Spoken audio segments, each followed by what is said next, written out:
Larry Riskin joined the Navy after school, and over the years of service, he achieved the rank of commanding officer in the Navy fleet.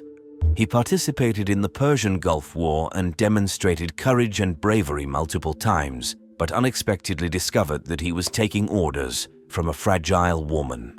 Larry met Sonia Rios at a barbecue. She owned a beauty salon in the city of Lomita, a suburb of Los Angeles. He was immediately attracted to the very beautiful and striking woman, and within a year, Sonia took her husband's family name and became Sonia Riskin. They settled in Sonia's house. Larry was always extremely close to his family, parents, brothers, and especially his younger sister Sherry Jackson. But everything changed with the arrival of Sonia. She did not allow him to see his relatives, inventing various reasons why they couldn't visit them in Washington. The relationship deteriorated to the point that Larry didn't communicate with his sister and brothers for over 10 years. They only heard rumors that he had resigned and found a job as a teacher for children with special needs. His colleagues remember that he loved children and adored his job. However, he confessed that he was unhappy at home. One thing weighed heavily on him. He dreamed of becoming a father.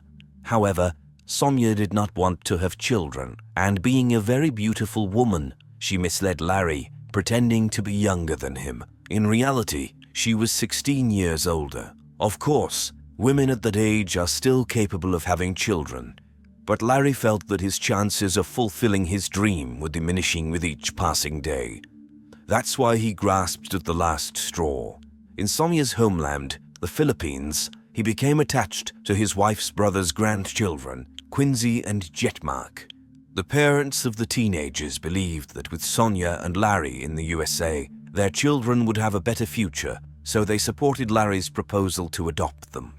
Sonia did not object, but insisted on taking care of all the legal matters herself. A year passed, 2, 3, but the process of adoption was not progressing. Larry discovered that Sonia was intentionally sabotaging the adoption process. At that moment, it was his last chance to create a complete family, and he was very disappointed. So much so that he demanded a divorce. Sonia agreed, but with one condition. She asked her husband to go to the Philippines and sell her family business, a taxi company, a matter that needed to be resolved immediately. The man agreed, partly because he wanted to see the children, especially since Quincy's 16th birthday was approaching. Surprisingly, Sonia did not go, even though the matter concerned her family and her business. Before his visit to the Philippines, the first in 13 years, Larry visited his relatives in Washington. He was happy to start a new chapter in his life without his wife but with her nephews, whom he still hoped to adopt. Immediately after landing, Larry went to see them. During the birthday party, Larry noticed that the little cousin of the boys had developed an eye infection. He insisted on taking her to the hospital. Someone present made a call to Sonia and informed her that they would be at the hospital. Larry put the girl in the car and, along with Jetmark and a few other adults, they all went to the hospital. After the visit to the doctor, they got back into the Jeep and were about to return home when a motorcycle approached them. One of the two men on the motorcycle started shooting at Larry's head and abdomen. Then the criminals quickly fled the scene. Jetmark tried to help Larry and called for help. He was confident that they would save him since the hospital was only a few steps away. But the boy was mistaken. They couldn't save Larry. He was 43 years old. When Sonia was informed of her husband's murder, she completely lost control. She was shaking all over and needed help from neighbors Nicole and Jim Thompson to calm her down. Nicole called Larry's sister, Sherry, to inform her about what had happened, but unexpectedly, Sherry started blaming Sonia for everything. Nicole and Jim didn't take her words seriously. Not then. However, the next morning, Sonia asked Jim again to come and help her search for documents. When Jim learned that Sonia was looking for her husband's insurance policy, he refused to help her. While Larry's family was preparing for his funeral, his wife was only interested in the insurance. Moreover, Sonia had no intention of attending the funeral. She arranged for her husband to be cremated, and the urn with his ashes remained in the Philippines with one of her relatives. Larry's relatives saw this as another blow from Sonia, but they still held the funeral and prepared a niche in the mausoleum, where they hoped to someday place the urn with his ashes. They hoped that the Philippine police would solve this case, confident that Larry's wife was behind it all. But at that time, they still didn't know, nor could they have known, that there was another mystery in this story, another man, and another murder. It was news that had the impact of a bomb exploding. Larry Riskin was not Sonia's first husband, and the reason why they were no longer together with her first husband was that he was killed in the Philippines 19 years ago. The man's name was Earl John Bordeaux. Earl's family lived in Davenport, Iowa, in the same house where he grew up. He was the pride of the family. Earl joined the Navy during the Vietnam War, but his unit was stationed in the Philippines, where he met an attractive local girl named Sonia, who sang at a nightclub near their base. It was obviously love at first sight because the young couple quickly got married, and a few months later, Earl brought his young wife home to meet his family. However, the happy reunion did not go well. The girl did not please Earl's family. Therefore, after his departure from the Navy, they settled in Southern California. Several years later, Sonia opened a beauty salon, and her husband found work in a bakery. Outwardly, it seemed like a family filled with love and harmony. But in reality, Sonia enjoyed giving orders to her military husband and controlled him as she pleased. They lived together for more than 20 years when Earl finally realized that such a family life and his wife's commands were burdening him. Sonia agreed to divorce. But before that, and here a strange sense of déjà vu arose, the husband needed to go to the Philippines to sell the family taxi motor company. Earl didn't want to go, but his wife was inflexible on this issue, and the man chose not to argue. He pleaded with his younger brother Dennis to go with him, but he couldn't quickly obtain a passport, so Earl went to the Philippines alone. It was a hot August night when Earl's plane landed in Manila. He arrived at the house where his wife's relatives lived around midnight. The man was exhausted from the journey, fell onto the couch, and fell into a deep sleep until he was truly killed. When the police arrived, they found Earl lying in a pool of his own blood.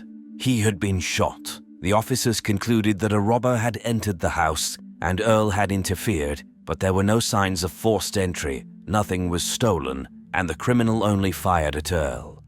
3 men were immediately arrested and charged with the murder. Later, 2 more were detained. They were all members of Sonia's family. Fresh human blood was found on the shirt and pants of one of Sonia's brothers. There was enough evidence to send the culprits to prison for a long time. But then came a surprise.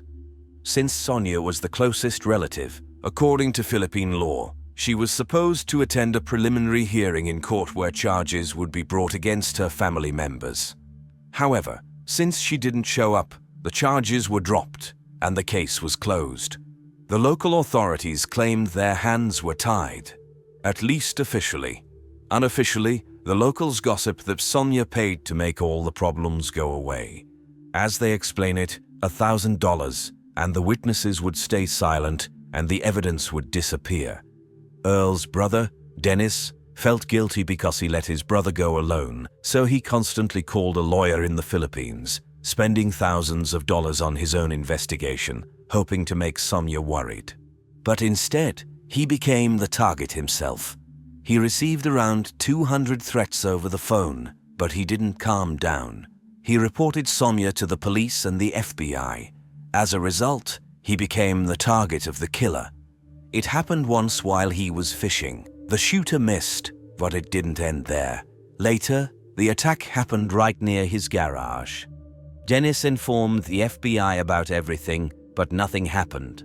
The Bordeaux case was forgotten until, after 10 years, Dennis learned that Sonia had a second husband, and he suffered the same fate as his brother. Dennis hoped that the renewed interest in Sonia could also revive interest in his brother's case. Once earning Sonia's plans to obtain not only all the property but also her husband's insurance, things didn't go as planned. The insurance company hired a private investigator who quickly discovered that fraud was nothing new for Sonia. She had burned down her beauty salon for insurance purposes, manipulated taxes and receipts. She had been caught twice before, so her name was known to the police. The investigator provided his report to the employer, and the insurance company refused to pay Sonia the insurance money. However, the investigator's work impressed Sherry and her family so much that they hired him to investigate the murders.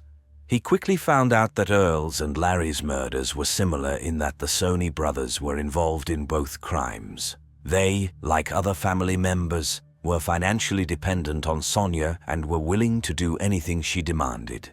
Sherry, just like Dennis, handed everything the private investigator found to the FBI, hoping that an investigation would finally begin. However, weeks and months passed and nothing changed. Sonia continued working at her salon as usual. But after the new year, Sherry started receiving emails. The author claimed that Sonia was responsible for Larry's murder and offered to return his sister's ashes. The emails were signed by John Bordeaux. How could that be? Bordeaux was the surname of Sonia's first husband, but Earl John Bordeaux had long been dead. It turns out that Sonia had a son whose existence she kept secret. She gave birth to a boy in the Philippines when she was a very young girl, a teenager. Earl adopted the boy after their wedding. Earl's family knew nothing about him, nor did Larry's family, despite Larry's desperate desire to have children. Nevertheless, Sherry decided to respond to the emails, primarily because she wanted to return Larry's ashes. John asked for $35,000 in return, but the more they corresponded, the more Sherry became afraid of what kind of person he might be. What if he was a fraud or something worse? With each new letter, she realized that he was indeed worse. For an additional fee, he offered another service, to kill Sonia, whom Sherry despised. Sherry was frightened, not knowing how to escape this situation and fearing what else might happen. Her fears were not unfounded. On April 27, 2007, in Lomita, the 60-year-old owner of a beauty salon was found murdered. She had been shot, and the killing resembled an execution rather than a random shooting. The victim was Sonia Riskin, known as the Black Widow of Lomita, who was suspected of killing not one, but two husbands. She met the same fate as her victims. The arriving police were struck by the meticulous and well-kept nature of the house. It appeared that the owner rarely received visitors during her lifetime, which perfectly matched her character as a reclusive and suspicious woman. It was also interesting to note that there were no signs of forced entry. It seemed that the killer simply entered the house and shot his victim. Her purse remained untouched, along with the cash inside. The neighbors saw nothing. The victim's relatives immediately rushed to the scene, among them her beloved nephew, Eric de la Cruz. Sonia regarded him as her favorite grandson and was proud of him. The young man served on the USS Ronald Reagan aircraft carrier and had just returned home after a tour of Asia. Upon hearing that his beloved aunt had been killed, he immediately informed the police that if something happened to Sonia, John Bordeaux was responsible for it all. John Bordeaux didn't have to be searched for, as he was the one who found Sonia's body and contacted the rescue service. The detectives immediately found the relationship between the son and Mother Strange. There wasn't a single photograph of him in the house, no hint of a son, as if he didn't exist for Sonia. Overall, he seemed like the family outcast, especially compared to Sonia's favorite, Eric. John explained that although he and his mother sometimes couldn't find common ground and didn't communicate, the situation had improved recently, and he would never harm her. When asked who he believed could have committed the murder, he could only mention Sherry, Larry's sister. After all, she genuinely hated Sonia, as did Dennis. The FBI questioned both of them, but they had alibis. Moreover, no one was as devastated by Sonia's death as these two. They hoped Sonia would pay for her terrible actions by going to prison, so the detectives turned their attention back to John. The electronic emails signed with his name didn't work in his favor. Furthermore, he failed the polygraph test. Even his own relatives considered him the murderer. Allegedly, no one else had the motive, opportunity, and means to commit the crime, but he insisted on his innocence and stood his ground. Therefore, the detectives didn't rush to arrest him, and they were rewarded with a clue from the Black Widow herself. A few days before Sonia's death, she contacted the police to report two strange incidents at her beauty salon. The first time, a young man appeared at her hairdressing salon wanting a haircut. He called her from the parking lot, and Sonia saw him through the window. She became suspicious because he had a short, military-style haircut. It was clear he didn't need a haircut, so she told him that she only served regular clients, which he wasn't. It seemed like the incident was resolved, but 2 days later, the same guy returned to the salon and this time acting more aggressively. He opened fire on Sonia, causing her to panic and call the police. She informed the officers that she didn't know the shooter, but she remembered he had called her 2 days ago. The cautious woman recorded his number. It belonged to a certain Fernando Romero. Romero himself had disappeared, but the detectives only needed a warrant to access the history of his calls. They expected the phone to lead them to John Bordeaux, but no, his number wasn't listed.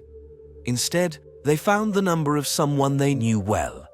A person who had communicated with Fernando not once or twice, but frequently, especially in the hours before and after the murder. The number belonged to Sonia's beloved nephew, Eric de la Cruz. Further on, after a week, the news reached the FBI. Specialists were investigating the IP addresses from which the supposed letters from John Bordeaux were sent. All of them led to Asia, Hong Kong, Korea. These addresses belonged to naval bases. The FBI employees knew that Eric and Romero were two sailors who served on an aircraft carrier.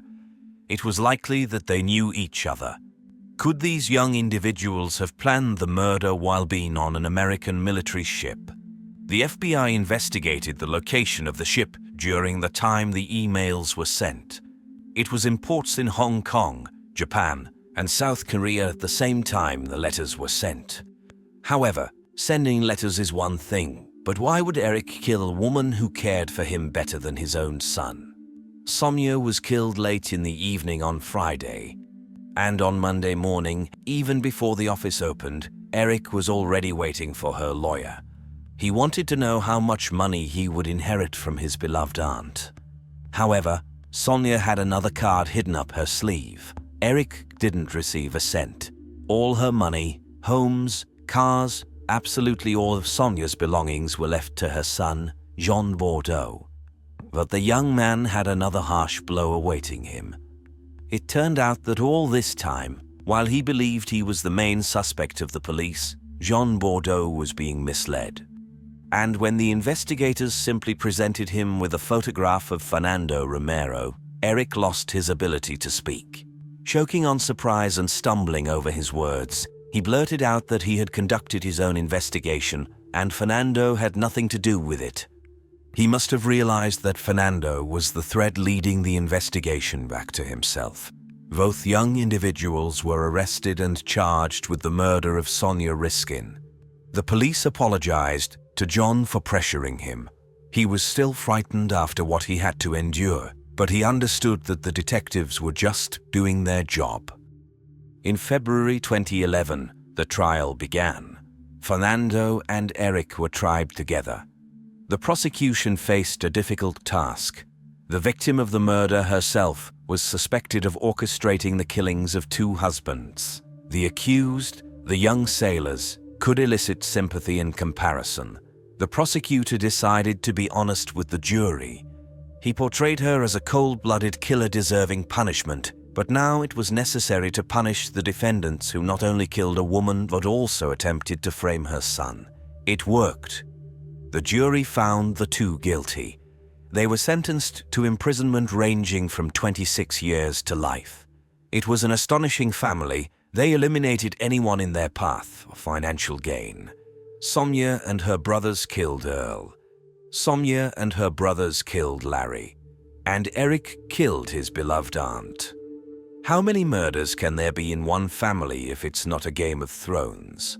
The irony lies in the fact that Sonia killed two people who did nothing wrong and were always kind to her. Eric killed a person who had always been kind to him for the sake of money he never received.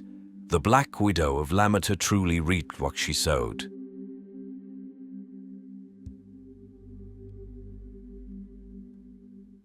In 2019, Sherry went to the Philippines to personally try to find Larry's remains. She could only ascertain that the remains were passed from one relative to another under Eric's orders. In the end, her search led her to a house that had obviously been vacant for a long time. She couldn't fulfill her dream of returning with her brother's urn to their homeland. Jose was not an ordinary guy, quite the opposite. He felt that he could get anything he wanted from life, not because he was capable or deserving of it, but simply because he desired it so much. He didn't like blending in with the crowd. He wanted to stand out, to make people tremble with fear at the sight of him. Jose was tough, just like his friends. They always had each other's backs, did everything together, and on that night when Jose saw a ring with the letter E engraved on it, he knew he had to have it because his girlfriend's name was Esther. He thought it would be a perfect romantic gesture. So he leaned over and took the ring off the lifeless girl's hand, a girl he and his friends had just killed. Jennifer Lee Ertman, who was 14 years old, and Elizabeth Christine Pena, who was 16, were best friends. Despite Jennifer being younger, she was obedient and well-mannered, and her positive influence had a wonderful impact on her friend Elizabeth. Elizabeth's parents were delighted that their daughter had such a reliable, faithful, and fantastic friend. The two girls shared an interest in makeup and fashion. They enjoyed dressing uniquely, skillfully applying makeup, and choosing accessories. They attended the same school in Houston, Texas, and were currently on summer vacation. Thursday, June 24, 1993 came around. A friend invited Elizabeth and Jennifer to a poolside party. At 4:45 p.m., Jennifer's father, Randy, dropped her off at Elizabeth's house, where at 8 p.m., Elizabeth's mother, Melissa, drove the girls to their friend Gina's house, who was hosting the party. The girls were excited and thrilled, enjoying the pleasant warm summer evening in the company of friends. Time flew by unnoticed, and the hour when their parents would expect them to be home was approaching. In principle, the parents weren't afraid to let the girls go out in the evening. They had cash with them just in case. Jennifer carried a pager and always kept $10 for a taxi in her pocket. And if they wanted their parents to pick them up, they only needed to find a telephone or a payphone and call. But this time, the girls decided to walk home.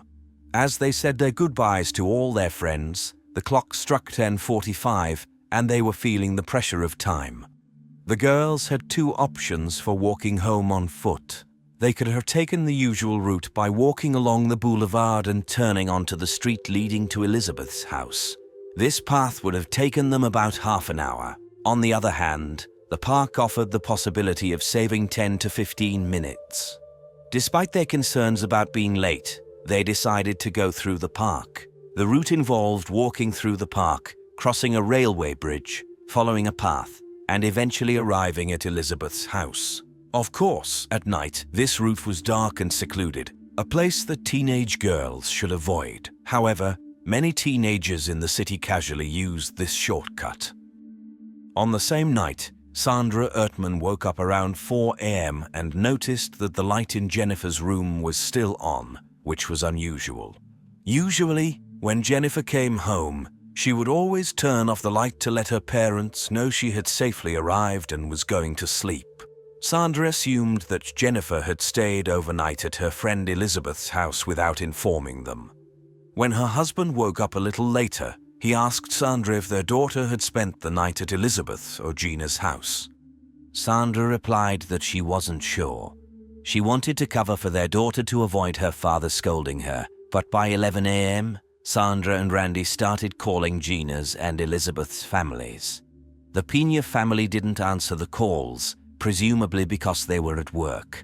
Around 1 p.m., Randy went to talk to Gina. She mentioned that she last saw the girls at 10:45 p.m. the previous night when they were heading to Elizabeth's house. Gina suggested that Randy should go together with her to the Pena family home. They did just that. Randy Ertman and Gina knocked on the door and even the windows of the house, calling out for Jennifer and Elizabeth, but received no response. Randy took Gina back home and returned to the Pena family's house. It was then that he finally met Adolfo and Melissa Pena. The parents of Elizabeth revealed that they hadn't seen the girls since the previous evening and assumed that their daughter was just sleeping in on her summer vacation, so they hadn't checked her room in the morning. They called the police, but initially, the authorities didn't take the disappearance of the girls seriously. In response, the families took matters into their own hands, printed flyers, went door to door asking neighbors if they had seen their daughters, but no one had any information. Adolfo came up with an idea to walk through the park since he knew about the short path to his house. He walked across the railway bridge and the path where the girls might have walked.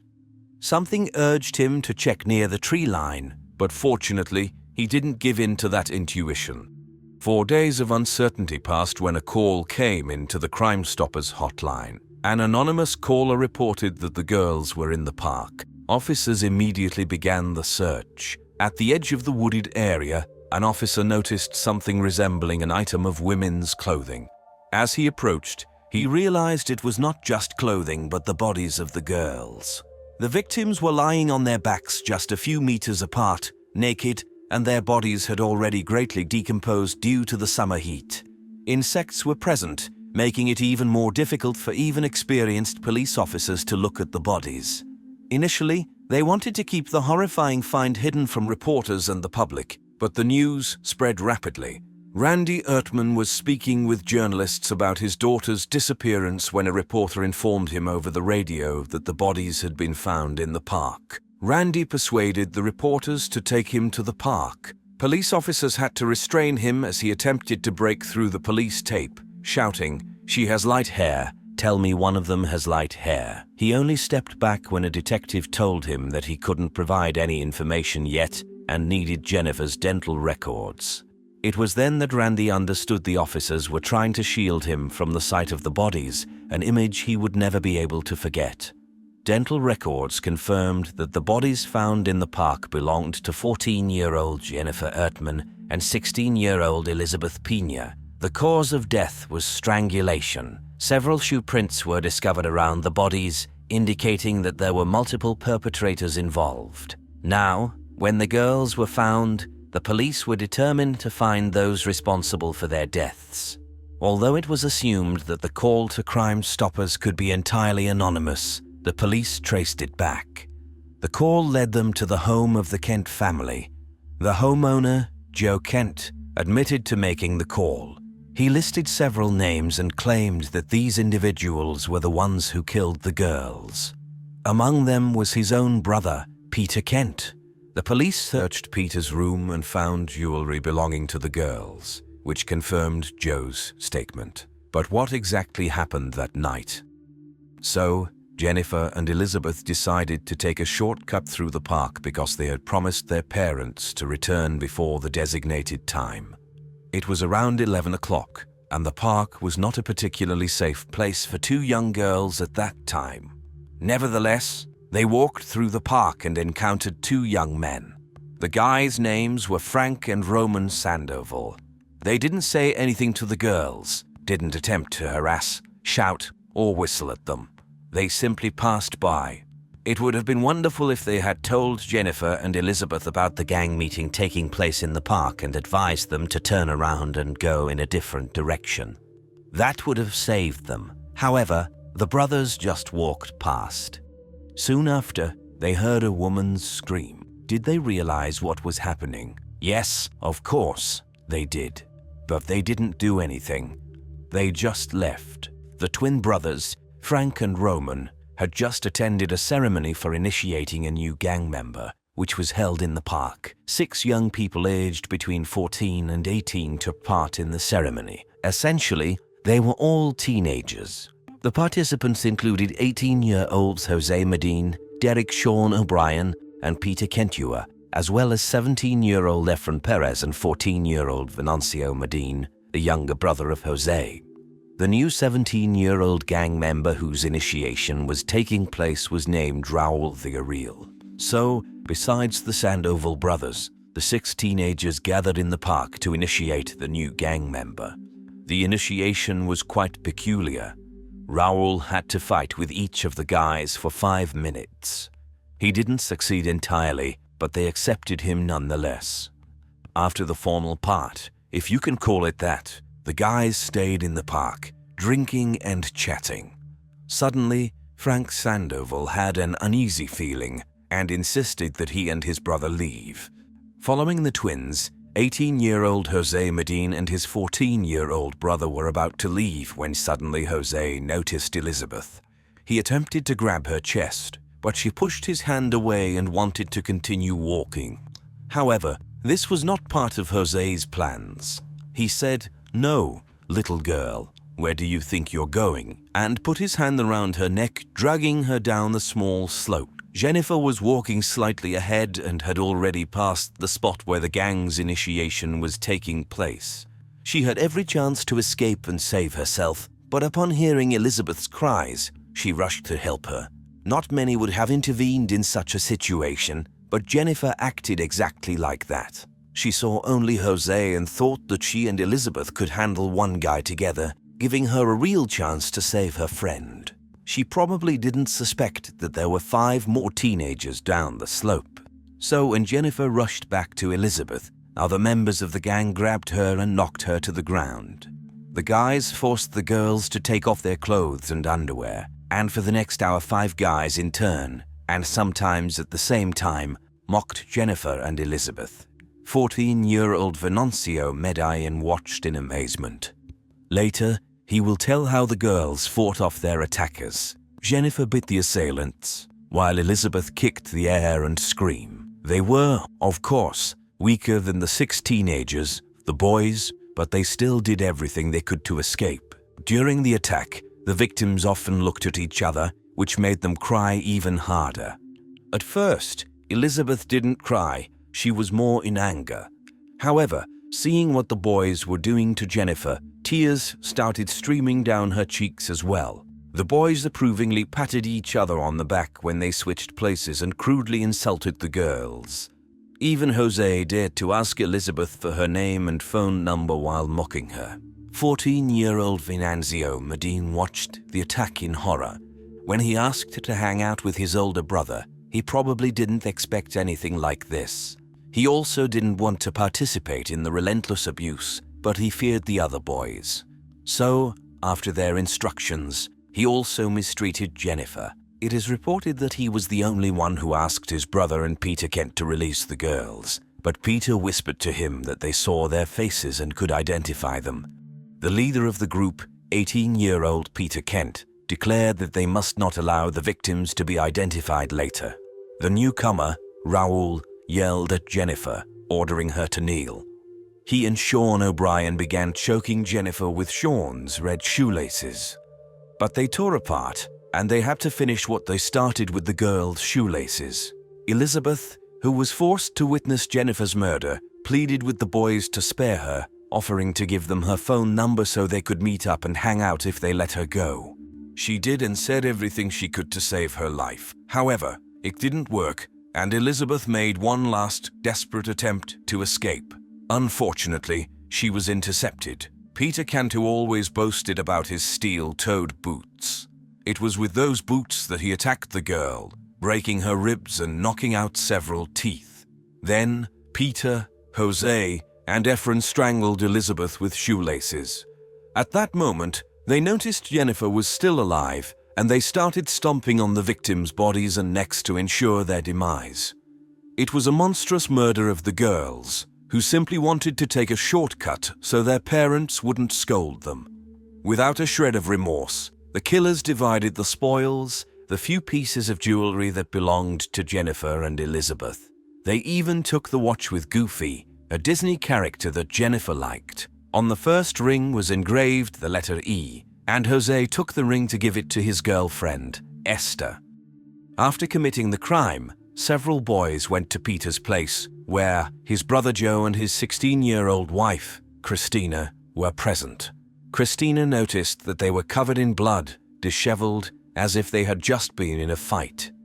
They threw the bloodied items at her and ordered her to get rid of them. Christina asked what had happened, and Jose replied that they had just had some fun. Then they began relishing the details of what they had done, showing enthusiasm and boasting, without any sign of remorse. It disgusted Christina and Joe to hear this, but they pretended that everything was normal and silently listened. Christina herself had been a victim of violence in the past, and the actions of the gang deeply affected her. When the boys left, she told her husband that he should call the police anonymously. Joe was hesitant because it wasn't just about his brother but also about the other gang members who could seek revenge against him. However, Christina couldn't bear the thought of the girls lying in the park without their families having a proper chance to say goodbye to them. She convinced Joe to make an anonymous call to Crime Stoppers, ensuring that nobody would know it was him. The next day, Joe made the call in a hushed tone, informing the police where to find the bodies. Initially, the police didn't find anything, but after 4 days, a persistent officer eventually discovered the crime scene. Undoubtedly, Christina and Joe were very scared when the police traced the anonymous call, but they had made the right decision in doing so. On June 29, 1993, all 6 members of the gang were arrested. The red nail polish belt they used to try to strangle Jennifer was found in O'Brien's apartment. During the interrogations, the friendship between the boys came to an abrupt end. Each of them claimed to have been in the park, but others were the ones who killed the girls. The police pieced together the full picture of how events unfolded that night. Nearly all the details about what happened were known thanks to the testimony of 14-year-old Venanzio Medellin. The boys were tried separately, so the families had to listen to the horrifying details of their daughter's murders 5 times. Venanzio Medellin was the exception. He made a deal and was sentenced to 40 years in prison. The other 5 were sentenced to the death penalty. In the cases of Jose Medellin, Derek O'Brien, and Peter Cantu, the sentences were carried out. Sean O'Brien and Jose Medellin found the courage to apologize to the victims' families, but Peter Cantu didn't even do that. Adolfo and Melissa Pena believe it doesn't matter, as he wouldn't say anything that would change anything. The sentences of Efren and Raul were changed to life imprisonment because they were 17 at the time of the crime, and the Supreme Court prohibited the execution of individuals who were younger than 18 when they committed the crime. The court proceedings were extremely difficult, not only because the victims' families had to listen to their daughters' torture 5 times, but also because the criminals' relatives accused Jennifer and Elizabeth's parents of allowing them to go to the park, even though their own relatives were drinking and fighting there too. Efren's stepfather approached Elizabeth's father and said in Spanish, "This is your fault for not raising your daughter properly." The most horrifying aspect of this story is that it wasn't the gang's first crime. Sean O'Brien, Peter Cantu, and Jose Medellin had already murdered a young mother, 27-year-old Patricia Lopez. She was waiting at a gas station for her husband to pick her up after her car broke down. The killers dragged her into the park, where they assaulted and strangled her with Sean O'Brien's red nail polish belt. O'Brien's fingerprints were found at the crime scene, and all of this happened 6 months before Jennifer and Elizabeth's murder. However, he was not charged for it. In addition to that, the criminals attacked random pedestrians on the street at least twice, including an armed robbery of another teenager and the murder of a completely unknown man. Despite the horror of the case, it had some positive consequences. Jennifer and Elizabeth's parents showed the world what it means to be a victim but not a helpless one. When the judge asked the parents if they wanted to address Peter Cantu, Randy Ertman immediately stood up and expressed everything he needed to say to Peter. Many criticized the judge for allowing Randy to yell at Peter. However, thanks to this, now after the sentencing, the victims' families have the right to address the perpetrator. They can also be present During the execution, which was previously prohibited, the families of Elizabeth and Jennifer visited the executions of the three killers. The families continue to fight for justice to this day. All 6 convicts appealed their sentences. Venanzio was denied parole 5 times, and each time the families met with the judges to prevent his release. Randy said, "I want this man to sit in jail for the rest of his life. I want this piece of crap to die in jail, and I will do everything in my power to keep him in jail. Do you want him as your neighbor? Do you want him living next to you?" Jennifer and Elizabeth had no choice. He had a choice. He could have walked away, but he didn't. Unfortunately, after his daughter's murder, Randy tried to find solace at the bottom of a bottle. But after 5 years, he pulled himself together, quit drinking, and started the path of healing. He and his wife moved away because everything in their hometown reminded them of their daughter. In 2014, at the age of 61, Randy Erkman passed away from lung cancer. Jennifer was his only daughter, and he fought not only for her but for the other victims as well. Thanks to him, other victims' families now have more rights and opportunities. The criminal world of Liverpool was seriously shaken.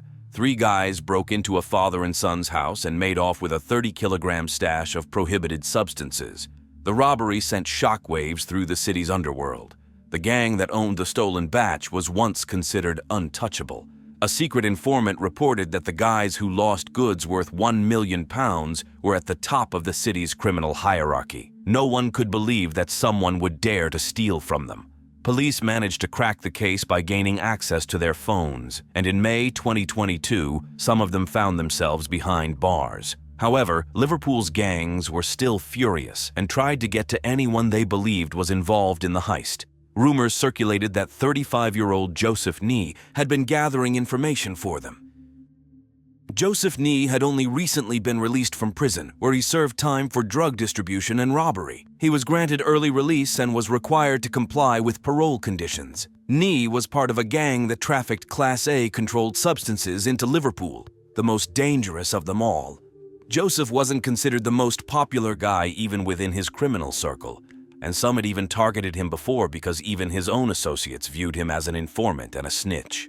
On August 22, 2022, Joseph and his friends gathered at a mutual acquaintance's house to watch a football match between Liverpool and United. The game ended at 21:52, and shortly after, Joseph left the house with one of his friends, Paul Abraham. Later, Paul would recount that they were simply walking down the street when, at 21:59, they heard 3 loud pops. Of course, they had heard such sounds before and instantly recognized them as gunshots. The men started running.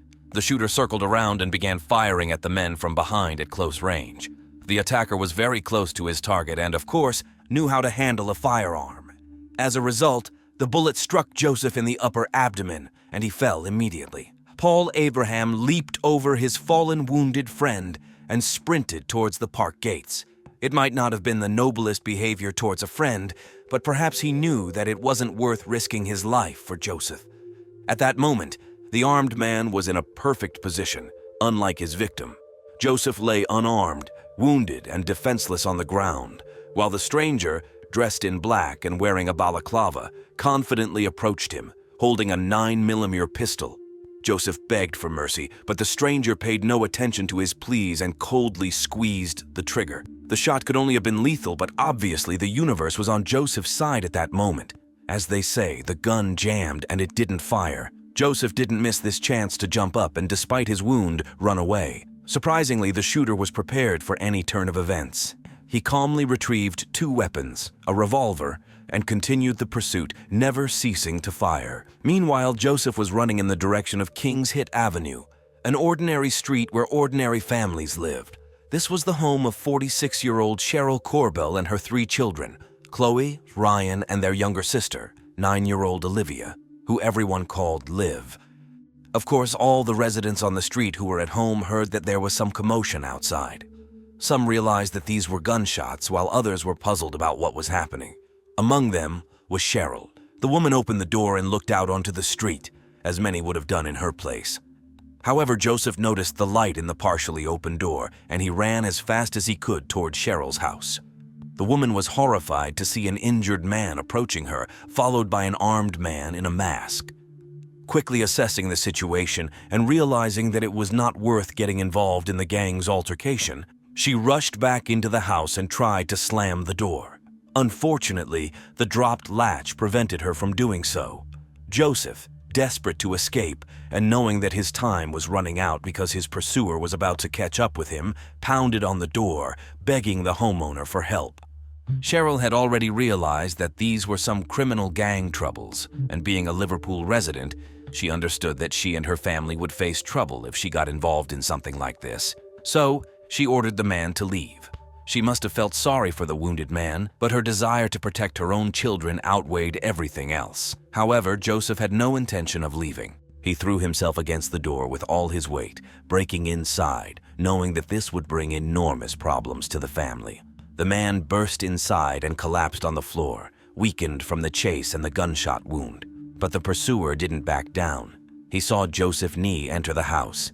Another person might have thought that there would always be another day, another opportunity to reach the target.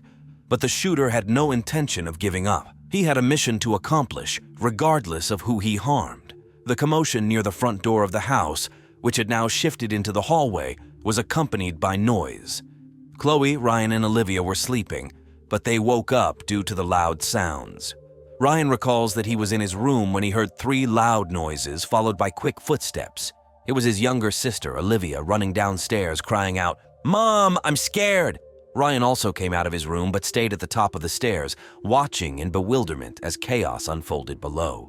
He looked down and wondered who this man lying in the hallway was. He saw his mother trying to close the door, and his younger sister stood just a few steps away from the front door. Olivia wanted to be closer to her mother. She went down to her, crying, "Mom, I'm scared! Mom, I'm scared!" The assailant at this moment could not ignore the child's cries. He knew that Joseph Nee had burst into the home of an ordinary family with no connection to their disputes. He saw Cheryl trying to eject the stranger from the house, saw Joseph attempting to get inside, and heard Olivia's cries. However, none of this mattered to him because he simply started shooting through the gap in the door without thinking about where the bullets might hit. A bullet struck Cheryl, entering her right hand. But even though she was in pain, she continued to battle with the door. Joseph, at this moment, regained his senses to the point where he began to help her. He shouted at her to call the police because the shooter was still trying to force his way in. The shooter managed to push his hand with the revolver through the gap in the door. While Joseph began to plead with him to stop again, Cheryl jammed the door, including his hand with the weapon, before he began shooting once more. A bullet hit the door frame. Finally, the shooter decided he had spent too much time and retreated. Cheryl was able to breathe a sigh of relief, stopped struggling with the door, and rushed to comfort her daughter. She wasn't concerned about her own wound. The most important thing was to hug Olivia and tell her that everything would be okay, that no one would harm her now. Cheryl noticed that there was a lot of blood on Olivia's pajamas and thought that her wound on her arm was bleeding heavily. But then she lifted her daughter's shirt and realized that it wasn't her blood. Olivia had been shot. The same bullet that had injured Cheryl had gone through her right hand and into Olivia's chest. Olivia was gasping for air. Her mother knelt beside her, begging her daughter to stay with her. Ryan, who still hadn't realized that his sister was wounded, began shouting at Joseph to get out, but the uninvited guest had no intention of staying. Joseph managed to make a call and was picked up by his 2 friends in an SUV. They rushed him to the hospital, not giving a second thought to the condition they left the family members in, whose lives had just been forever changed. They simply abandoned them amidst all the chaos. While Cheryl called for help, she held Olivia in her arms and instructed her son to continuously apply pressure to the wound on Olivia's chest. Only then did the boy realize that his sister was injured. Olivia's lips had turned blue, and the bleeding had stopped. Ryan assisted his mother in carrying Olivia upstairs. They tried to stop the bleeding with towels. A neighbor arrived attempting to offer some assistance. Cheryl desperately tried to keep Olivia conscious. Later, she would tell the police that at some point, Olivia's body went limp and her eyes rolled upwards. It was at that moment that Cheryl realized Olivia had passed away. The police arrived at 10:10 p.m. An officer felt Olivia's faint heartbeat, and they carried her out of the house, rushing her to the nearest children's hospital in an ambulance. They held on to hope, but the doctors were unable to do anything. Olivia was pronounced dead at 11:24 p.m.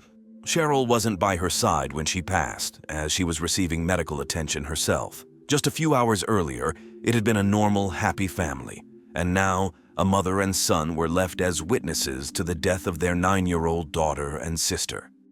Meanwhile, a man named Thomas Cashman, known as Tommy, dressed in black but without the balaclava, rushed to the home of his former lover with whom he had a very brief affair. He entered her house without permission, scaring her terribly as he entered her bedroom. He was agitated and claimed that someone had tried to kill him, and he wanted to kill that person in return. In other words, he needed her help, and he was willing to say anything to get it. He even stated that she was the only one he could trust, despite having a fiancée with whom he had spent many years. The woman believed Tommy and offered him shelter for the night. However, the next morning, when all the media were buzzing about the shocking crime, she realized that Tommy had been involved in the shootout and was responsible for the death of 9-year-old Olivia Pratt-Corbel. Now, involuntarily, she became an accomplice. The woman was horrified by this prospect. On one hand, she didn't want to cover up a child killer, but on the other hand, any Liverpool resident knows how dangerous it can be to cross paths with criminal gangs. Uncertain about what to do, she called her boyfriend, Paul Russell.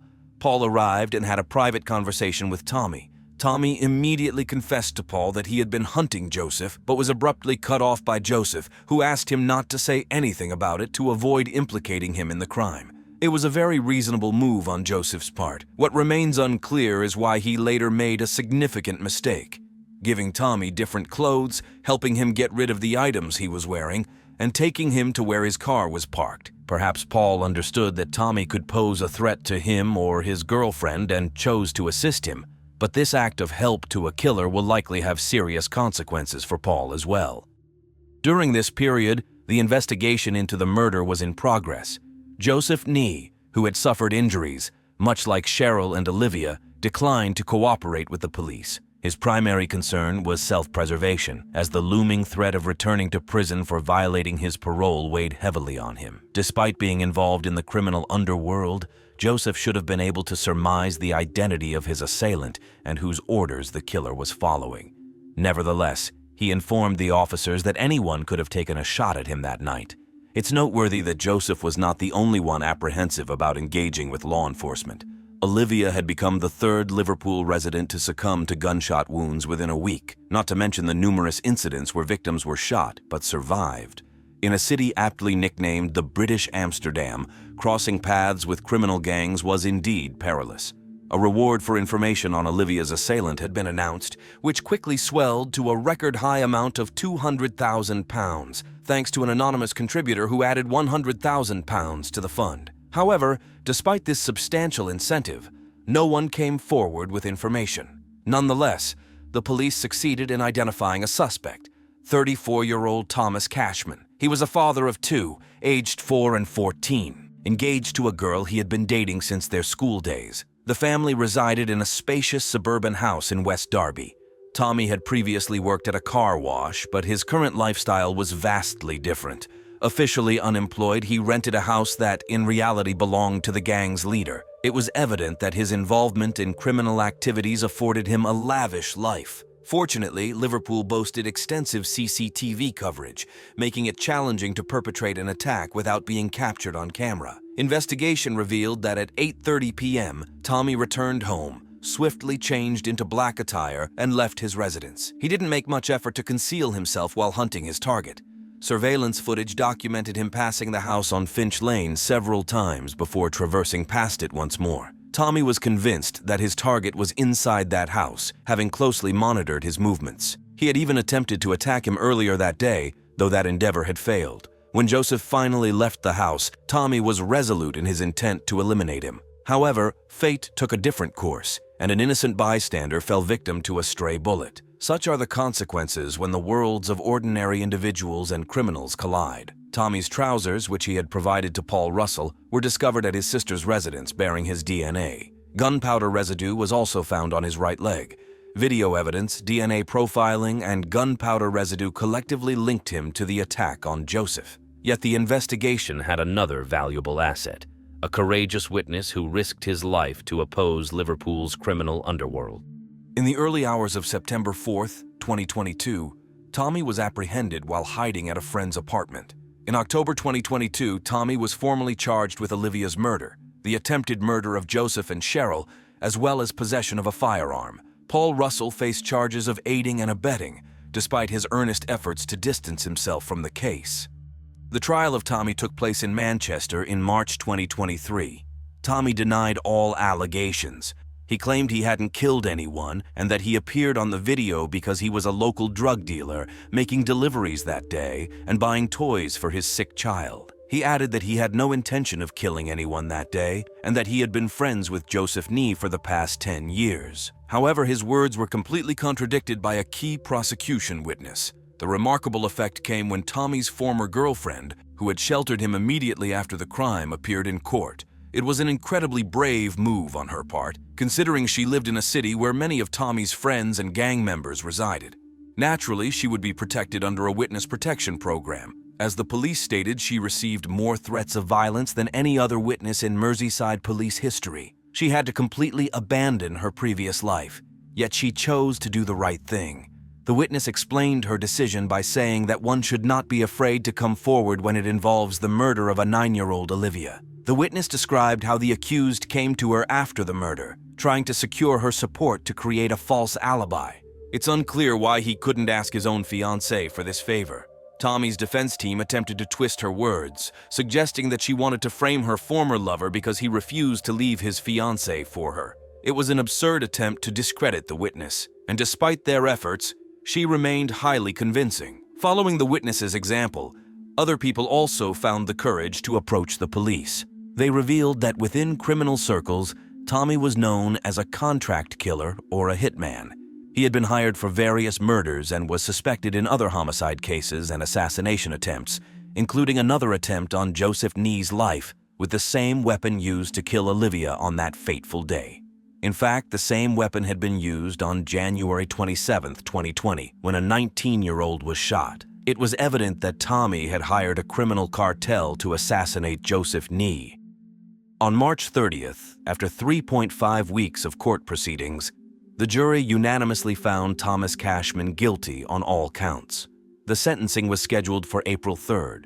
On the same day, Olivia's family intended to address the court, speaking to the murderer and recounting how the crime he committed had affected their entire family. However, Tommy refused to even appear in court on that day. He was sentenced to life imprisonment with the possibility of parole at a minimum of 42 years, making him 76 years old upon potential release. The judge commented on her decision, explaining that she would have preferred to sentence him to life without parole. However, she had to acknowledge the fact that Tommy didn't intend to kill Olivia.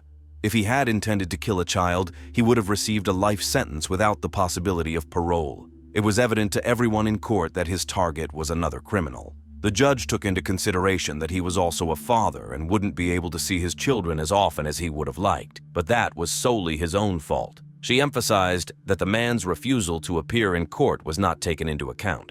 Paul Russell was also found guilty of aiding and abetting and is currently in prison awaiting his sentence. Olivia's mother, Cheryl, had hoped to look the killer in the eyes and express her thoughts about him. However, he deprived her of this opportunity by not appearing in court. Cheryl admits that she didn't know he could simply choose not to come. Therefore, Olivia's family, particularly Cheryl and Olivia's aunt Antonia, are advocating for changes in the law to require criminals to appear in court during sentencing and meet face-to-face with the victims' families. Since Olivia's murder, not much time has passed, and her mother admits that during these few months, she has been driven to madness by the deafening silence in their home. Olivia, from her childhood, was a chatterbox and giggler.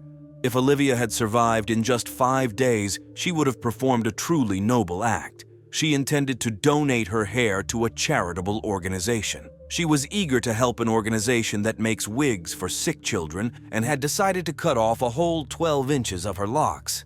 People would have understood what a tremendous gesture it was coming from a 9-year-old girl. Giving a piece of herself to another child who needed it more would have shown just how wonderful Olivia was. The complete opposite of the people who invaded her home that August night in 2022 when Olivia took a bullet meant for a criminal. In memory of Olivia, other children created a beautiful corner in the park where she loved to play. They painted an enormous butterfly on the wall and planted flowers of a beautiful pink color. During Olivia's farewell at the church, hundreds of people gathered. Everything was adorned with pink butterflies. Olivia's mother, Cheryl, bid a moving farewell to her daughter, saying that Liv was loved and adored by everyone who knew her. She will never be forgotten. Cheryl added, "I won't say goodbye, but I'll say goodnight. I love you. We'll see you in the morning."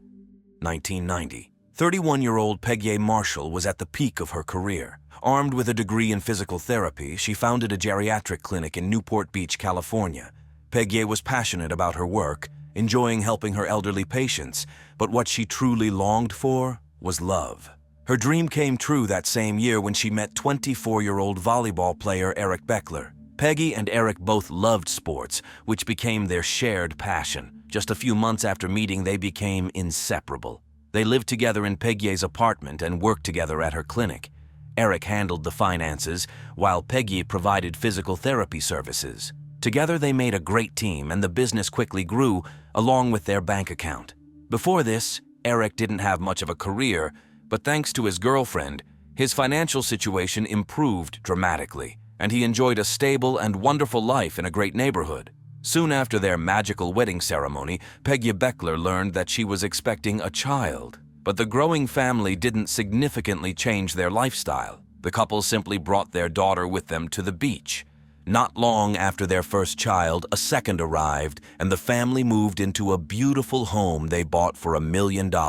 They hired 2 nannies, one for weekdays and one for weekends, especially since a third child had arrived. This was the big family Peggy had always dreamed of, like the one she grew up in herself. Thus, the 5th anniversary of the Becklers' marriage quietly arrived.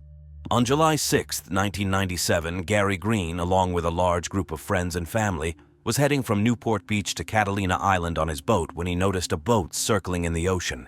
Nearby, a man on a surfboard was struggling in the water, calling for help. Gary Green threw him a life jacket to keep him from drowning and called the Coast Guard. When they arrived, they saw the boat displaying a phenomenon known as the Circle of Death. This happens when the person controlling the boat lets go of the steering mechanism while the engine is running and the propeller is still spinning. Ideally, the operator should be connected to a safety lanyard, which would immediately shut off the engine if they were thrown overboard. However, people often ignore this rule. So when the steering mechanism is released, the force of the spinning propeller creates torque, causing the boat to make sharp turns and continuously rotate in a circle. The Coast Guard was able to stop the boat. They also pulled the man from the water and brought him back to the harbor. He was freezing, panicked, and in tears. The man was Eric Beckler, and his wife, Peggy Beckler, had been on the boat with him. A rescue operation for Peggy immediately began. At that point, she had been in the water for less than 2 hours, and the Coast Guard was hopeful that the rescue would be successful. Peggy was an extraordinarily strong swimmer. At an early age, she was diagnosed with scoliosis and had to wear a back brace. She was only allowed to take it off while swimming, so she spent a lot of time in the water. Swimming became second nature to her. There was a very high chance that Peggy was at least keeping herself afloat while they searched for her. The key was to pinpoint her location as accurately as possible. To aid the rescue operation, the Coast Guard spoke with Eric. He was distraught, shaking, and crying, but he managed to explain that they had been celebrating Peggy's birthday and their 5th wedding anniversary that day. In the morning, he woke his wife up and announced that they were going to the beach. There, a surprise awaited her. Eric had rented a speedboat with a fairly powerful engine. However, it was easy to handle, even for beginners. The couple initially planned to swim in the harbor, but soon grew bolder and ventured farther into the ocean for some excitement. For a couple with no experience in ocean boating, renting a speedboat and heading out into the ocean was quite ambitious. But they were enjoying their time. They had a picnic, drank margaritas, and made love. Eventually, they decided to head back. Peggy was at the helm, while Eric wanted to take one more ride on a boogie board. This type of surfing involves catching a wave while lying on your stomach on a relatively small board. As they approached the harbor, they were hit by what's known as a rogue wave or a killer wave, which completely engulfed Eric. When he resurfaced, Peggy was no longer on the boat. The boat itself was circling, making it impossible to get close. He couldn't swim away either, as he was still hoping to see Peggy on the water's surface. The Coast Guard officers were slightly puzzled by the fact that the weather conditions that day were surprisingly favorable for a sea trip. There were no waves, and only a light breeze. They mentioned this to Eric, but he stood by his story. The investigators didn't argue. Although there had been no reports of rogue waves, they could have gone unnoticed. The ocean is an unpredictable place. Even in calm weather, many factors, wind, currents, tides, can combine to form unexpected, sometimes deadly waves. Hours passed. Evening came. But the Coast Guard helicopters and boats continued to search for Peggy. Even Navy submarines joined the search efforts. As night fell, confidence in a successful rescue began to fade. If the current had carried her away, she could have ended up in Santa Barbara or even Mexico. Peggy Beckler was searched for relentlessly for several days, but in the end, the difficult decision was made to call off the search. The Coast Guard focused on examining the boat. First, they made sure there were no mechanical issues that could have caused the accident. Then, they tried to recreate the situation the couple had been in. All the experiments showed that no matter how the boat rocked, the person steering it should have fallen inside the boat, not into the water. There was another odd detail. A pair of sunglasses was found near the steering mechanism. If Peggy had been swept away by a wave, the glasses should have fallen overboard, along with other items which should have been in disarray, but nothing of the sort was observed. Suspicion grew, and the Coast Guard asked the Homicide Investigation Department to look into the case. It was only later that forensic experts examined the boat. However, since the Coast Guard initially treated the case as an accident, most of the evidence had been lost. Under the mattress, the investigators found a small stain that looked like blood. The amount was too small to extract DNA or even determine the blood type. They couldn't even confirm if it was human blood or from a fish. Nevertheless, this didn't stop the investigators from questioning Eric about the discovery. Eric explained that his wife was on her period, and since they had been intimate, something could have gotten on the mattress. A reasonable explanation, but the detectives weren't ready to take his word for it. The boat was treated with luminol to detect traces of blood, and they found a whole pool of blood that had been carefully cleaned. It was invisible to the naked eye. Unfortunately, too much time had passed, and it was now impossible to determine when the blood had appeared or who had cleaned it up. Besides, Eric seemed so distraught over his wife's disappearance. No one believed that he could have killed his beloved wife. Moreover, there was another theory regarding her disappearance. Peggy and Eric had been spending too much money. Eric hadn't made mortgage payments on their home for several months, and their financial situation had deteriorated. But at that moment, Peggy caught a lucky break. She was approached by representatives of another company interested in buying her clinic because it had achieved great success. Peggy was faced with a tough choice. She didn't want to sell her clinic for any amount of money, as it was her life's work. However, her husband felt differently. He wanted to get rid of all their problems and difficulties, take the money, and not work. After giving in to his persuasion, Peggy agreed to sell the business. But luckily for her, the new bosses wanted both her and her husband to stay and continue working at the clinic. This was a great solution for them, but the situation didn't last long. The new owners uncovered fraudulent schemes through which the clinic had been receiving money from insurance companies for services it hadn't provided. During the period in question, Eric had been handling the finances, but his wife, as the clinic owner, took the fall. The new owners found this unacceptable and fired both of them. But losing her job wasn't the worst part for Peggy. Her clinic had been draining money from medical insurance providers for years, and someone had to be held accountable. She was facing charges of fraud and tax evasion. These are federal charges, and theoretically she could have faced 10 to 15 years in prison. Peggy confessed all this to Eric's mother, Linda. This is why Linda was convinced that Peggy had staged her own disappearance. She believed that Peggy, being a strong swimmer, had jumped overboard, easily swum to shore, and then settled somewhere in Morocco or the Caribbean. Linda thought Peggy would only return once the statute of limitations on the federal charges expired. At first, Eric's actions seemed to confirm her suspicions. He recovered surprisingly quickly after his wife's disappearance. He then sent their 3 young children to live with Peggy's parents, giving them full custody. But if anyone thought that Eric would soon try to disappear and join Peggy, they were mistaken. Just 3 months after his wife's disappearance, Eric was already dating someone new. Her name was Tina New, a model and actress who appeared in TV shows. As Eric quickly ran out of money, he decided to become a web designer. To promote his company, he planned to participate in a professional expo. He needed a model to attract attention, and a photographer friend from his volleyball team recommended Tina, whom he knew. The two hit it off right away. When Tina met Eric, she was struggling with substance abuse. Her car was in the shop, her home had no electricity due to unpaid bills, and the job offer from Eric came at just the right time. In her eyes, he seemed like a hero, a successful young businessman, so polite and courteous. So when he invited her to come home with him that same evening, Tina agreed.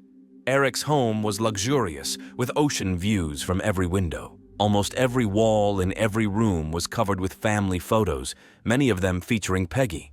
Eric didn't hide what had happened to his wife from Tina. Overall, he seemed like a perfect prince to her. So when the police contacted her to inform her that there was something suspicious about his wife's disappearance and asked her to inform them if she learned anything, Tina didn't believe them. The detectives left her their card, confident that once the initial charm wore off, she would call them, and they were right. Eric's new business failed after just a year, and he was catastrophically short of money to maintain the lifestyle he was used to. He lost his home, and he and Tina moved into a modest apartment. He also tried playing the stock market, but things didn't go well for him there either. The creditors were calling non-stop. Their relationship deteriorated significantly. They fought, reconciled, and fought again. It was October 1999. More than 2 years had passed since Peggy's disappearance. Tina and Eric had a fight so loud that the neighbors called the police. When the officers arrived, Eric was not in the apartment, and Tina handed them the detective's business card, asking them to call him. She told the arriving detectives that when they last spoke, she and Eric had just started dating. She was in love with him and believed the story he had told her. But now, she was certain that Eric had killed his wife. Tina told the detectives that a few weeks earlier, she and Eric had been at home, and she was watching old television shows that featured her. While fast-forwarding through the commercials, she suddenly stopped on a segment that had somehow been recorded. It was a news segment about the disappearance of Peggy Beckler. The news report discussed the water current and the weather on that day, which was completely inconsistent with what Eric had told her. Tina looked at him and said, "You lied to me." The blood drained from his face. He turned pale. Eric admitted that he had seen his wife fall overboard but hadn't been able to swim to her in time. Tina asked if he couldn't or didn't want to. He replied, "I couldn't." Then he thoughtfully added, "Or maybe I didn't want to." A bad feeling began to creep over Tina, but she decided to brush the conversation aside. A couple of weeks later, Tina and Eric were relaxing at a club where they were using illegal substances. When they returned home, they were lying in bed, still not fully recovered, when Tina suddenly exclaimed, "Oh my God, you hit her in the head." She didn't even understand why she realized this so clearly. Eric even jumped. He asked, "How do you know that?" But she didn't know until he confirmed it with those words. Tina demanded to know how it all happened. It turned out that the day before the boating trip, Eric had prepared a cooler, dumbbells, trash bags, and everything needed for margaritas. Eric told Peggy that it was a surprise, so she didn't even look into the bag. They went out into the ocean. Peggy was just lying there, relaxing, sunbathing, when her husband approached her from behind and, according to him, hit her so hard that she didn't even feel it. Then the murderer folded his wife's body in half, tied her ankles, wrists, and neck together, put 2 trash bags on Peggy, and dumped her into the water with a weight of 30 kilograms. After that, he returned to the boat several kilometers closer to shore. This meant that the Coast Guard, helicopters, and submarines were all searching for Peggy in the wrong place. Tina told the police all of this, but her words weren't enough for even an arrest of Eric because she could simply be making false accusations against her ex-boyfriend. However, this wasn't the first time detectives had heard similar allegations against Eric. They had heard the same from his best friend, Kobe Laker. A few months after the boating incident, Eric's friend, Kobe Laker, went to the police with a lawyer. Kobe had already been questioned before, but now he confessed that he had lied when he told the police that the couple had a perfect relationship. Eric had repeatedly confessed to his friend that he was fed up with his wife and could no longer tolerate her. Eric considered his wife controlling and demanding. On the other hand, she was carrying the weight of the children and the business, while he just wanted to play volleyball with his friends. She brought money into the household, and he was happy to spend it. All of this Eric had shared with Kobe. One day, Eric directly asked his friend what he would think if Eric killed his wife. Allegedly, Eric was considering taking her out into the ocean and dumping her in the water in a barrel or something similar. When Kobe regained his speech, he asked if he was joking, and Eric replied, "Maybe." Kobe stated that he hadn't mentioned this before because he was scared and wanted to protect his friend. Thanks to the young man's testimony, the police officially classified the case as a homicide. But without physical evidence, including the victim's body, investigators couldn't proceed. They needed to get Eric to confess on tape. Kobe agreed to wear a recording device and meet with Eric, but he couldn't get his friend to open up. Eric remained calm and insisted that Peggy had indeed had an accident. The police had only Kobe's word against Eric's. That wasn't enough for an arrest. By the time Kobe testified, the police had long given up on the idea that Peggy had faked her disappearance to avoid fraud charges. In reality, she faced a maximum fine, not prison time, so it was unlikely she would have abandoned her beloved husband and children to hide in another country. Therefore, the police now suggested that Tina try to get Eric to talk so they could record his words and arrest him. She agreed because she was openly afraid of her boyfriend. On October 29, 1999, the police placed a listening device on the girl's back and another in her handbag. Tina and Eric met at a restaurant, with detectives positioned both inside the restaurant and outside in the parking lot. The girl was supposed to act confidently, but she was afraid that Eric would hug her and feel the device on her. Eric and Tina had a couple of cocktails, after which Tina got down to business. She told Eric that the police had come to her asking questions about Peggy's disappearance, so they needed to agree on how she would respond. The man simply replied that she hadn't been on the boat. That was all she needed to say. But that answer didn't satisfy Tina. She had always known that if anyone could get Eric to talk, it would be her. So she asked how it had come to this. Why didn't he just divorce his wife? Eric replied that he would lose money in a divorce and would never see his children again. His wife would take them away and wouldn't let him see them. But who was he fooling? Tina knew very well that as soon as Peggy disappeared, he had given custody of the children to her parents. Still, that was something. Tina continued to press. She asked how she could be sure he wouldn't do something similar to her if they continued to date, to which he replied that he would never do that again. This was not enough, but still sufficient for Eric's arrest. The detectives, of course, did not hear a confession from him because he demanded a lawyer. But when they searched him, they found a weight bench that was missing only the 15-kilogram weights. Together, they accounted for the 30 kilograms he had mentioned to Tina. The trial began. This was a unique case because the prosecution had no physical evidence of the man's crime or that Peggy was even dead. Moreover, Eric acted very cleverly, confirming that during his conversation with Tina, he meant the murder of his wife. However, he claimed that she liked bad boys and that he was trying to create that image. The prosecutor was well prepared and used all circumstantial evidence to convincingly demonstrate his version of the events of that day. Furthermore, the motive for the murder was indisputable and as old as time. Both spouses were insured for more than $2.5 million. Today, that would be the equivalent of nearly $4 million.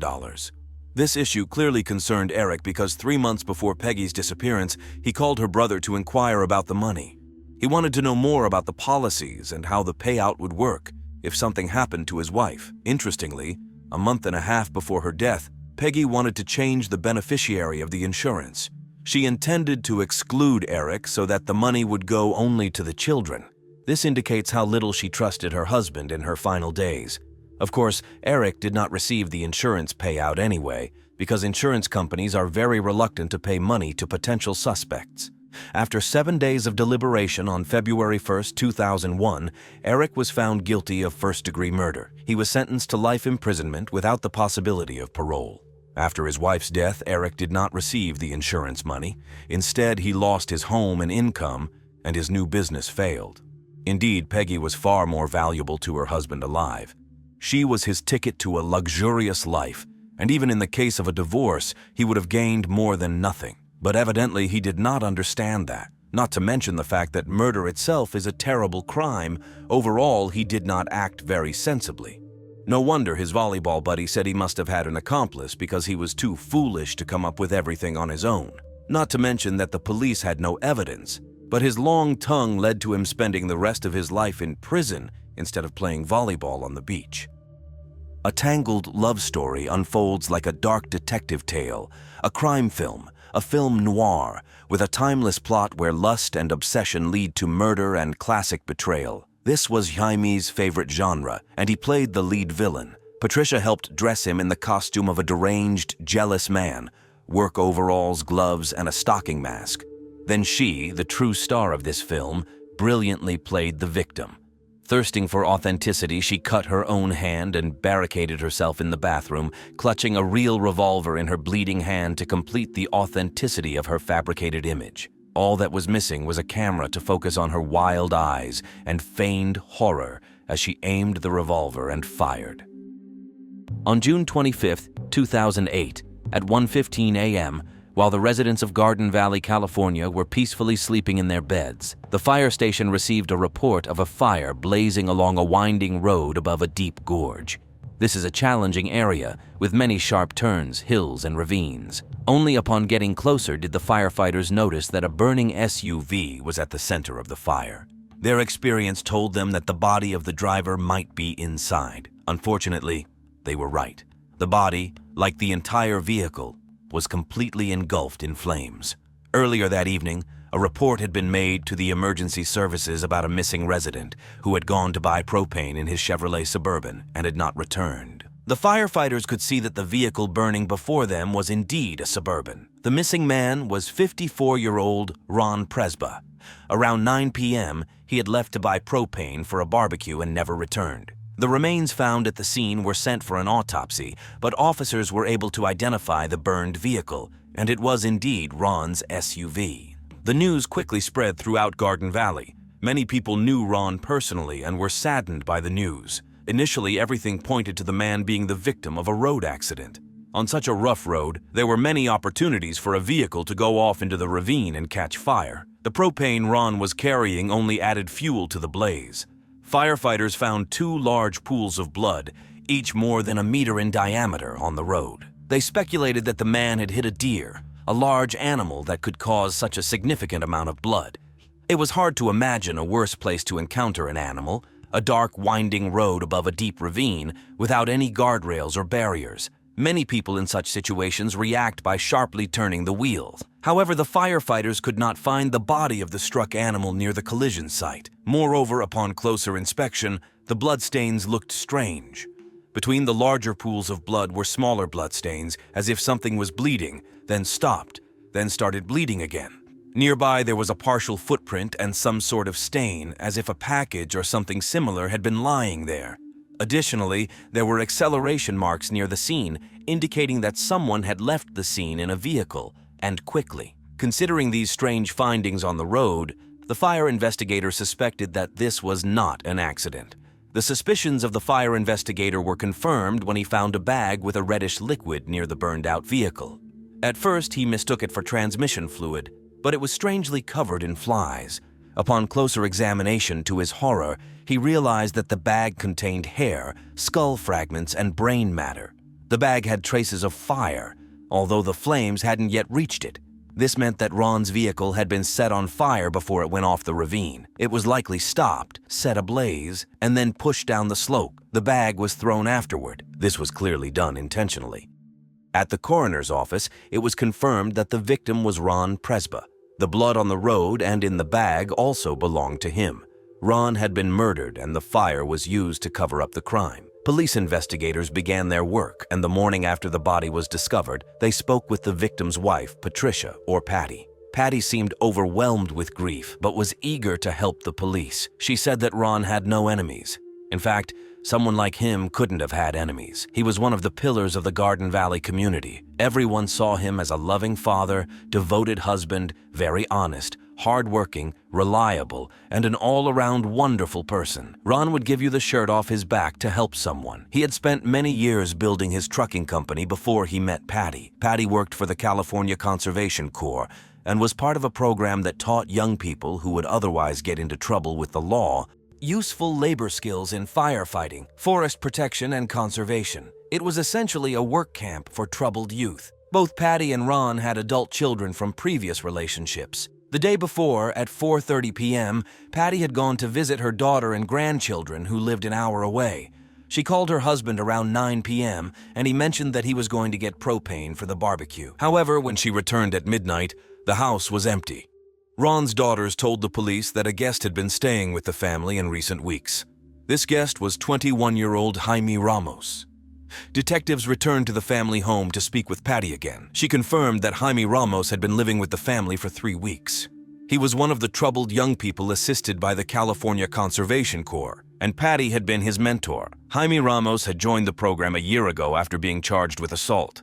Patty and Ron decided to help the young man save money so he could visit his relatives in Texas. Patty described Jaime as a nice guy who had faced many challenges since childhood.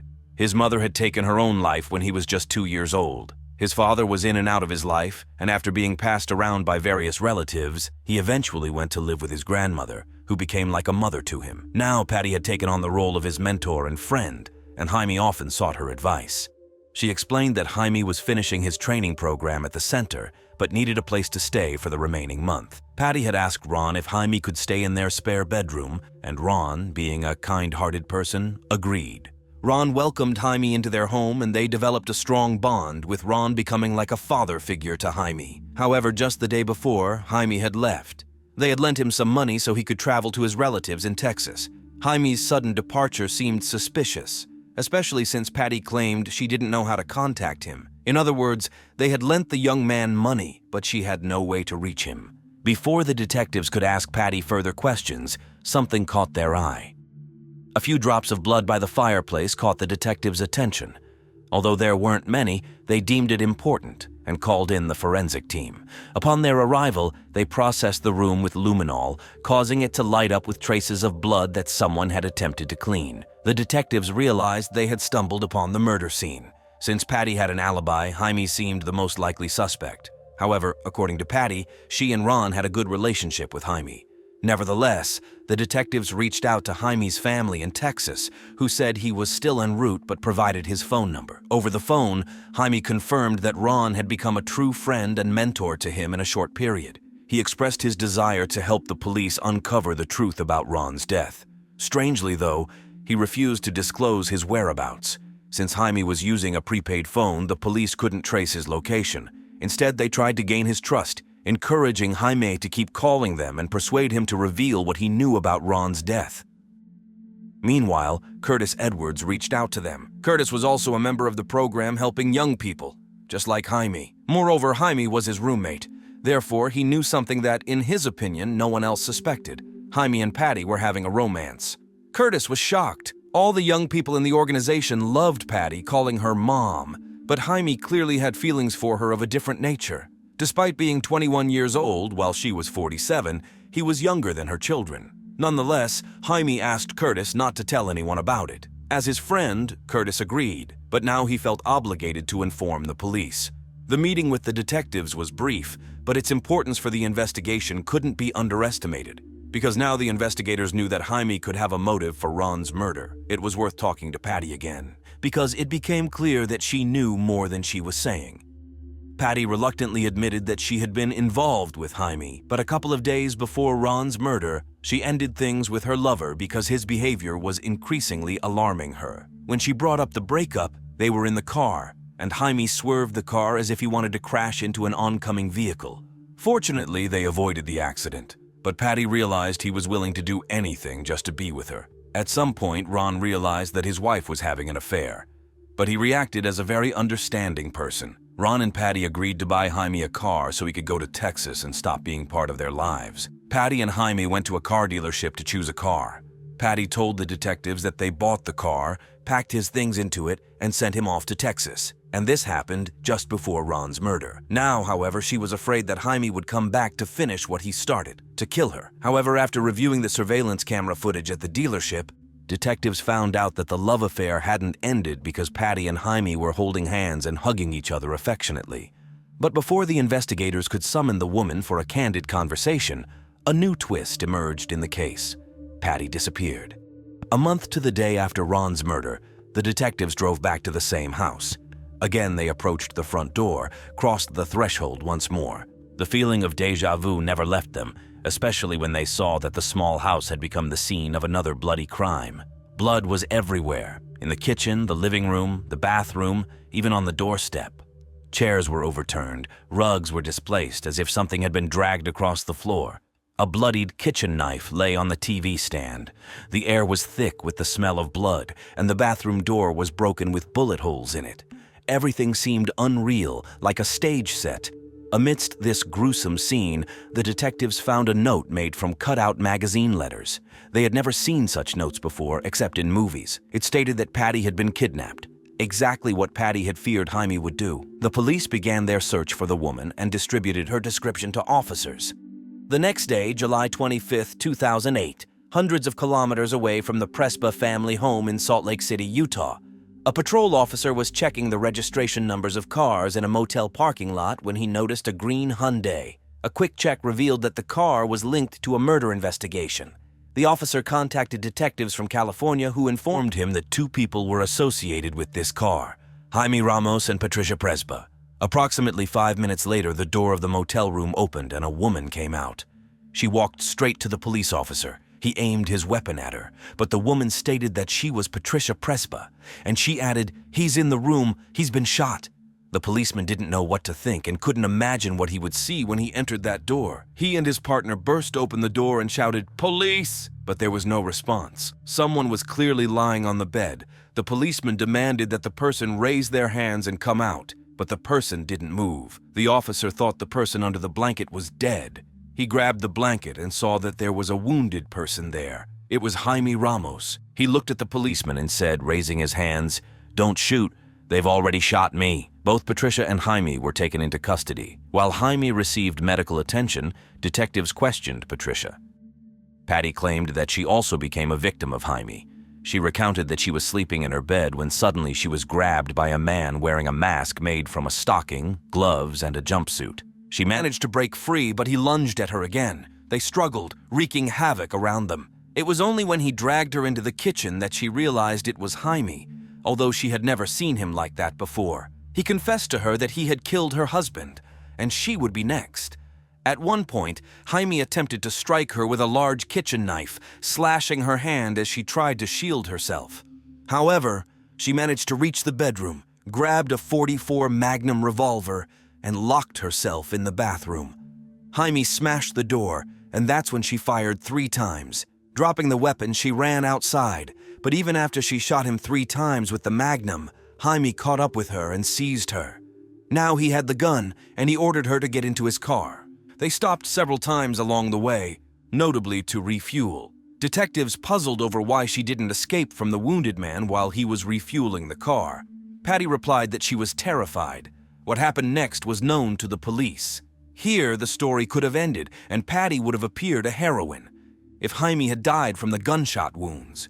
He was indeed close to death when they found him in the hotel, but he received timely medical attention and he was ready to talk to the police.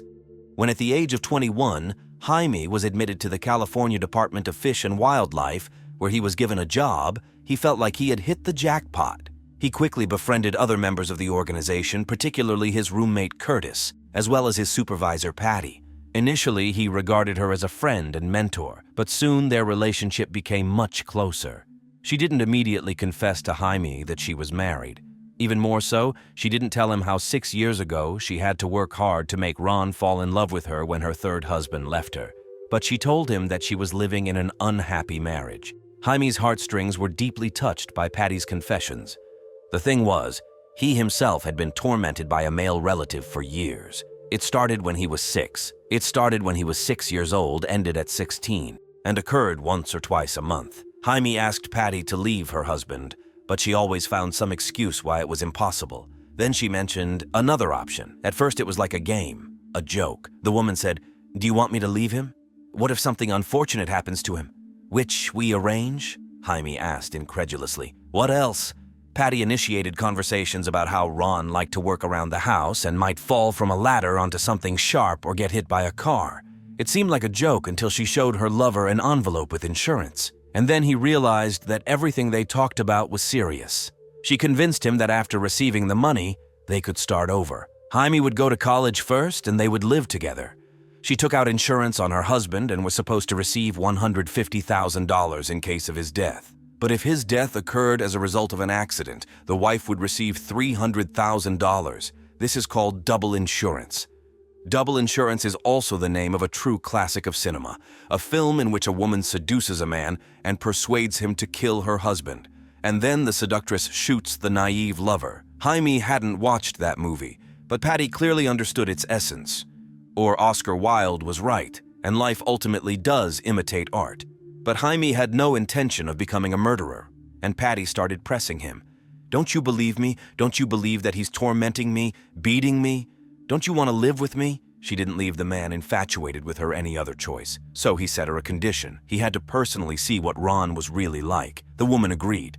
She told her husband that a guy at work insulted her, but Jaime stood up for her, beat him, and therefore he was expelled from the program. Now he had nowhere to live. Ron, being a kind soul, of course, offered the guy to stay with them. He personally went for Jaime, brought him home, and thanked him for standing up for his wife. He said that Jaime could live with them for free and only asked him to help around the house, because what the guy did for him was already enough payment. So Jaime started living with his mistress and her husband. Ron behaved friendly, taught him how to use various tools, and in general treated the guy like a son. But Jaime was most concerned that Ron never raised his voice to his wife, never scolded her, never refused her anything, and it clearly wasn't a show for the public. Doubts began to creep into his mind. Patty described a monster, but Jaime saw a completely different Ron. However, Patty wasn't about to back down. She skillfully manipulated the guy, convincing him that he was saving her from a cruel husband, and set a date for when Jaime would have to attack Ron. Otherwise, he would have to leave and never see her again. The thought of this was unbearable for Jaime. Tuesday, June 24th came, one of the longest days of the year. That evening, Ron sat calmly in his armchair by the fireplace watching TV. Patty had indeed gone to her daughter's, but she kept calling her lover, asking if he had finished with her husband yet and why he was taking so long. She insisted that it would be easier to cover up the evidence if it happened outside, so Jaime told Ron that he heard some noise in the pen with his pigs. Ron, of course, believed him and went to check, but Jaime couldn't bring himself to attack the man. When Ron returned home, he sat back in his favorite armchair. Jaime sat on a chair in the kitchen 3 meters away from him and drank a lot of water, as if delaying what he was about to do, trying to calm down. Patty continued to call, asking when everything would be over. Jaime saw the hammer and decided that if one blow to the head rendered Ron unconscious, it would be enough for him. He took one last sip of water, put on gloves, wiped the hammer. The house was so small. Ron was so close. Jaime told himself, "You're doing everything right." He thought about the violence against Patty, remembered how he himself had been abused, and the anger from the flooding memories allowed him to feel a sharp adrenaline rush. He literally jumped up from the chair, ran to Ron, and struck the man 3 times quickly on the head. Ron barely had time to scream, "Why?" But Jaime seemed to snap. He shouted, "How dare you torment my wife? Yes, Patty is my wife now. How dare you hit her?" He struck the man 3 more times, smashing his skull. Then he dropped the hammer. Amazingly, he felt relieved, knowing that he did it for her. But to do everything as she wanted, the killer had to take the body out of the house and create the appearance of an accident. To put Ron in the driver's seat, he had to build a mini-trap from the ladder and plywood. After that, Jaime sat next to the deceased and directed the car towards the cliff, sitting next to the bloodied man whose head he had just smashed. To distract himself from such a reality, he remembered the movie Sin City. There's a scene where a killer drives down a deserted road with a corpse sitting next to him. But when Jaime watched that movie 3 years ago, he couldn't have imagined he would do something similar. On the way, he threw away Ron's chair, the bloodied carpet, and the hammer. Then at the canyon, he used all the props to prepare the final scene of the accident. He doused the car with gasoline, prepared a propane tank, put the man's foot on the gas pedal, flicked his lighter. It was at that moment that the blood flowing from the car spilled onto the road and created a puddle. Jaime set fire to the SUV and rolled the car down. He noticed a packet. Cleaning up at home, he collected pieces of brain in a packet, and now it fell out of the car. Jaime threw it into the ditch, thinking the fire would destroy it. Then he ran to his car, waiting for him at the cliff, and wanted to drive to Texas, but he couldn't. He had to see her. When he entered the house, Patty was washing her husband's blood in the living room. And right where Ron had been killed a few hours earlier, Patty's 3-year-old granddaughter sat watching cartoons on TV. Patty flew into a rage when she saw him. Jaime asked to hug him goodbye. Patty reluctantly complied, and he finally left. On the way, alone with his thoughts, he began to realize what he had done. He felt very ashamed and sick. Jaime was supposed to go to Texas to be with his relatives, but when the police didn't believe in the accident and began investigating the murder, Patty became nervous. She ordered him to go somewhere they wouldn't find him. Her anxiety multiplied when a month later, Jaime told her he was returning to California. The investigators had traced him back to his grandmother, the woman who raised him and whom he obeyed unquestioningly. She told her grandson that he shouldn't behave as if he were guilty of something and returned to California to talk to the police. Jaime agreed, but on his way back, despite his grandmother's and the investigators' advice, he called Patty. Apparently, that's when Patty realized that he was becoming a problem, and it was time to abandon him to save herself. She listened to Jaime and replied that she had a plan that would allow them to spend the rest of their lives together. Wasn't this what he had always dreamed of? She wanted to make it seem as if Jaime had abducted her. He agreed, thinking they would leave together and lie low for a while. Patty ordered her lover to overturn all the furniture in her house and knock down the bathroom door to make the abduction look more realistic. But she didn't warn him that she would be hiding behind it with a magnum, and as soon as he broke the door, she shot. Once, twice, thrice. She hit his hand, leg, and clavicle area. Jaime was in shock, asking, "How could you do this?" The woman calmly approached and pressed the gun to his head, but the gun didn't fire. While Jaime lay on the floor in blood, she went to another room, tried to fix the gun, but changed her mind and left. For some reason, Jaime decided to follow her. Even more unbelievably, Patty said to him, "Okay, let's go." And they left the state together. The next day, Jaime's car was spotted at a motel in Salt Lake City, and the couple was taken into custody. But Patty wasn't done yet. She still had one last hope, to convince Jaime to take the blame. But how could she do that? Before the trial, Patty and Jaime were held in a small jail together, and the plumbing arrangement of the prison allowed Patty to once again get into the heart and soul of her young lover. If you simultaneously flush the water in the female and male toilets, you can talk as if you are in the same room. Most likely, Patty wasn't the first to discover this, but she cleverly took advantage of this peculiarity, persuading Jaime to stick to her version. Allegedly, at first, she also wished for her husband's death, but changed her mind, and then Jaime killed Ron and abducted her, trying to get rid of the only witness. Remarkably, Jaime was willing to go along with this for her sake. However, when the boy's lawyer learned about it, he intervened and shuffled the cards for Patty. He contacted the only person who could break the spell over the woman, Jaime's grandmother.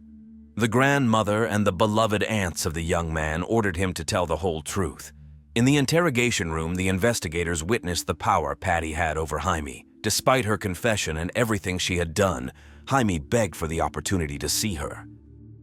In June 2009, the preliminary hearing began. Unexpectedly, it turned out that Jaime was not the only one whom Patty had tried to persuade to commit murder. Her friend took the witness stand and told that Patty had asked her if she knew anyone who could go for this crime. But even stranger was that she once wanted to kill her ex-husband and then asked the ex-husband if he would kill Ron. On June 29, 2009, Jaime pleaded guilty to first-degree murder and agreed to testify against Patty. But he did not get such an opportunity. Just a couple of days before the start of the trial in February 2010, she also admitted guilt. She was sentenced to imprisonment from 42 years to life for Ron's murder and attempted murder of Jaime. Jaime was sentenced from 25 years to life. Just before starting his sentence, Jaime met with Ron's 2 daughters and told them that he was a wonderful person. He treated him kindly, and Jaime also managed to love him for the short time he knew him. Yet despite what his own eyes had seen, Jaime chose to believe Patty. She chose an impressionable, vulnerable boy who was not loved in childhood, got into his soul, and made him do what she needed. Several years before the John Benet Ramsey case, America was trying to solve the mystery of the disappearance of 7-year-old Jacqueline Dovalibi. Was she abducted by a stranger who entered her home under the cover of night? Or did she become a victim within her own family? The police were convinced that the culprits were always in plain sight, whereas no one who knew the family doubted their complete innocence. Midlothian, located in the state of Illinois, USA, is a small town where everyone knows each other. It is situated approximately 30 minutes south of the bustling streets of Chicago and is considered a quiet suburb where there is always a sense of being in a familiar place. However, in 1988, the town changed forever when 7-year-old Jacqueline Dovalibi disappeared from her own bedroom in the middle of the night. Jacqueline lived in a cozy, ranch-style home with her parents, David and Cynthia, and her 4-year-old brother, Davy. The family resided in a beautiful location, surrounded by several nature preserves, all within walking distance from their home. Jacqueline's biological father, Jimmy Guess, had no involvement in her life after a bitter divorce from Cynthia shortly after their daughter was born. David Dovalibi adopted Jacqueline when he married Cynthia 5 years ago when Jacqueline was 2 years old, and he was the only father she knew. Cynthia worked as a dietitian at the local hospital, and David was a carpenter who had been promoted to a foreman. David and Jacqueline had an instant connection, often going fishing and bowling together. According to one neighbor whose daughter was friends with Jacqueline, she was a happy little girl who never showed any signs of sadness or anger. According to all accounts, the Dovalibis were a typical, close-knit suburban family. On the evening of September 10, 1988, Cynthia took Jacqueline and Davy to a nearby KFC Kentucky Fried Chicken restaurant, while David met up with his friends and went bowling. When all family members returned home, they watched television, and Jacqueline, wearing her favorite purple and white pajamas, kissed Cynthia and David goodnight. What exactly happened in the house that night remains unclear, but the next morning, the little brunette with brown eyes was no longer there. David and his son woke up earlier than the other family members on the next morning, and around 7:45, David noticed that the front door was slightly ajar. At first, he thought that his mother, who lived with the family, had left it open and didn't worry much about it. He prepared breakfast for Davy and turned on the television. A little later, Cynthia woke up and went to wake up their daughter but couldn't find Jacqueline in her bedroom. The parents called Jacqueline's friends, thinking that she might have gone outside to play. While they searched for the child inside the house and in the neighborhood, Cynthia noticed that the basement window was broken and wide open. David immediately called the police and reported his daughter's disappearance. After investigators arrived at the house, Cynthia and David explained that none of them had heard anything unusual during the night, and they had all been sound asleep. Nothing was missing from the house except Jacqueline's blanket, which matched the colors of her pajamas. Furthermore, there were no signs of a struggle. Investigators needed to determine whether someone had broken into the house and taken Jacqueline, or if she had left the house herself, only to be taken by someone else. Although there were no phone calls or ransom notes, the FBI agents took over the investigation, presuming that they were dealing with a kidnapping rather than a runaway case. Soon, the news of a possible abduction spread throughout the town. The suburb mainly consisted of families with young children, and the possibility that someone had broken into a family's home and abducted their little girl in the middle of the night while everyone was asleep was a horrifying revelation. Considering that there were no signs of a struggle, investigators began to wonder if the girl might have left with someone she knew. If the intruder had entered the house through the broken basement window, they needed to be familiar with the layout of the house to enter the girl's room without waking the other family members, investigators concluded. We are looking at it with an open mind as a potential abduction, but also as an abduction with someone known to the family, said Police Captain John Bitton. This statement led Cynthia to recall an unsettling incident that occurred several years earlier. After a bitter custody battle during which her former partner, Jimmy Guess, did everything in his power to keep their daughter with him, he had broken into their home and attempted to take their daughter. Therefore, Cynthia suspected his involvement in Jacqueline's disappearance because she knew he was capable of such actions. Jacqueline's grandmother, Anne Dovalibi, admits that she wasn't initially worried about her granddaughter's safety because she believed that Jacqueline had been taken by her biological father, and she was confident they would quickly get her back. However, she couldn't have known that Jimmy had been in prison in Florida for the previous 4 months during Jacqueline's disappearance and was soon ruled out as a suspect. Suspicion also fell on Jacqueline's uncle, Timothy Guest, who lived nearby and suffered from paranoid schizophrenia. However, he had an alibi. It was at this point that Cynthia began to worry that something bad had happened to her daughter. The parents of the girl, Cynthia and David, were questioned multiple times in the following days. They didn't hide anything. They explained that Jacqueline had gone to bed at 10 p.m., and when Cynthia went to check on her at 11 p.m., she was sound asleep. The police became increasingly skeptical of the parents' story. It was difficult for them to believe that a person unfamiliar with the layout of the house could have crawled through the basement window without disturbing the towel dryer right beneath the window. Then, they would have had to walk down the hallway to the girl's room and take her away without waking any of the other family members. The only sign that a stranger had been in the house was the broken window. No fingerprints or signs of a struggle were found. Indeed, when it comes to fingerprints and other evidence, it's important to note that the police themselves made a series of mistakes that could have influenced their conclusions. They never secured the girl's room to prevent anyone from entering it, and they didn't thoroughly search the house. A forensic expert took photographs, but he didn't even bother to take close-up pictures of the broken window. He checked the window and the front door for fingerprints, but not the back door. What was even more astonishing was that the police allowed friends of the family to clean up their house and even sweep away the glass from the broken window. The police just stood by and watched as they cleaned up, destroying any evidence that the kidnapper might have left behind. Immediately after the girl's disappearance, Jacqueline's parents were asked to take a polygraph test. Cynthia was too distraught for such a test. Friends recall that she was in a terrible state, constantly feeling nauseous. David underwent the polygraph test, which he passed. But in the minds of the police, everything seemed to point to the parents. The number of potential suspects sharply narrowed after one of the forensic experts stated that, in his opinion, the basement window had been broken from the inside. On September 14th, 5 days after the girl's disappearance, the parents attempted to take a polygraph test again. Cynthia's results were inconclusive due to her emotional state. David's results were also inconclusive, and the polygraph examiner accused him of not cooperating with the investigation. David in turn claimed that the polygraph examiner instructed him to answer yes to all questions, including the question, "Did you kill your daughter?" to which David refused to answer yes. Afterward, David was taken into an interrogation room and was not released for 5 hours. Later that evening, Michael Chapman pulled into the parking lot of the Islander Apartments on 1912 Canal Street in Blue Island, a town located about 5 kilometers from the girl's home. When Chapman exited his car, he noticed an unpleasant odor in the fresh autumn air. He spotted something wrapped up in the grass, which he described as a wrapped-up object. As he approached, he saw a head and a hand, and he immediately ran inside to call the police. Jacqueline's body was discovered, and she was still bound with a 2-meter rope, which was considered evidence of the crime. Her soiled underwear was found about 60 centimeters from her body. As for the police, they continued to question Jacqueline's father for about 1.5 hours without informing him that his daughter had been found. They tried to convince him to confess to the crime. When Officer Kevin Shaughnessy finally told him about Jacqueline's discovery, David didn't believe him, thinking it was another police trick to make him confess. This is likely why he responded with the phrase, "I guess you think I should cry now?"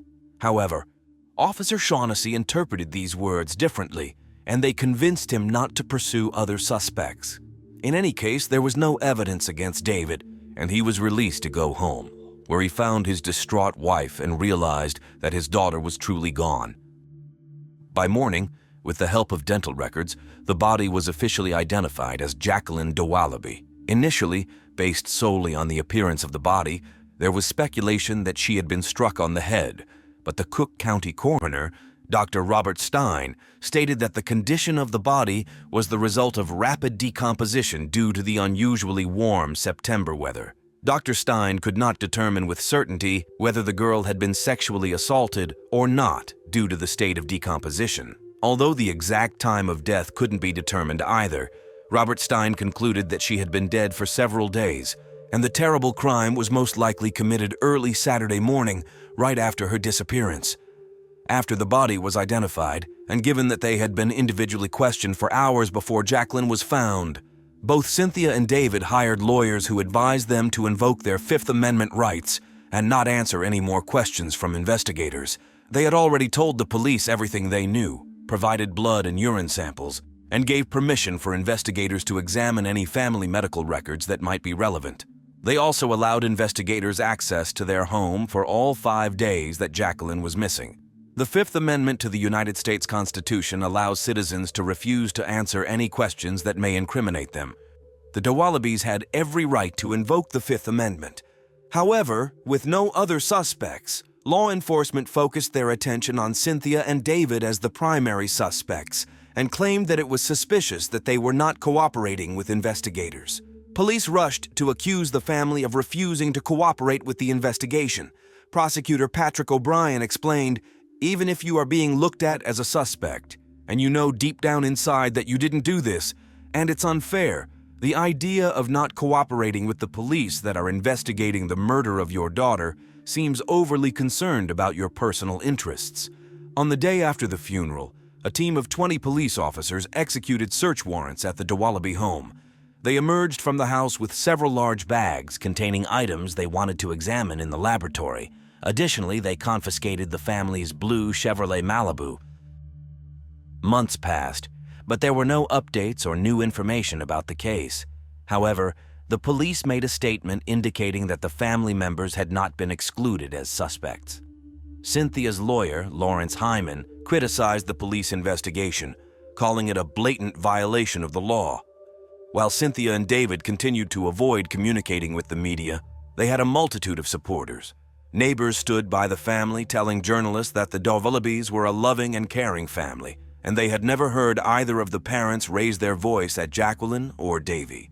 David's boss, Ross Patterson, recalled, "The only time David took a day off work was when he needed to get documents for Jacqueline's adoption." However, this did not convince the investigators.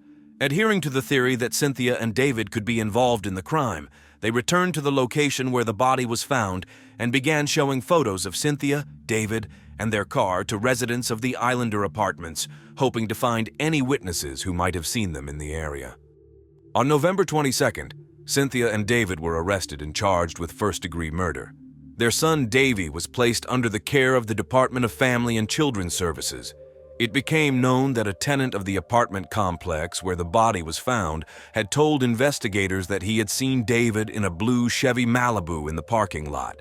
A witness, a 35-year-old city transportation worker named Everett Mann, said that around 2 a.m. on September 10th, he was pulling into the parking lot, and his headlights illuminated a blue Chevy with a driver he claimed was David Dovalibi. During Cynthia and David's arrest, they were deliberately paraded in front of the media so that as many photos as possible could be taken, seemingly to convey the message, "Look, we've done our job."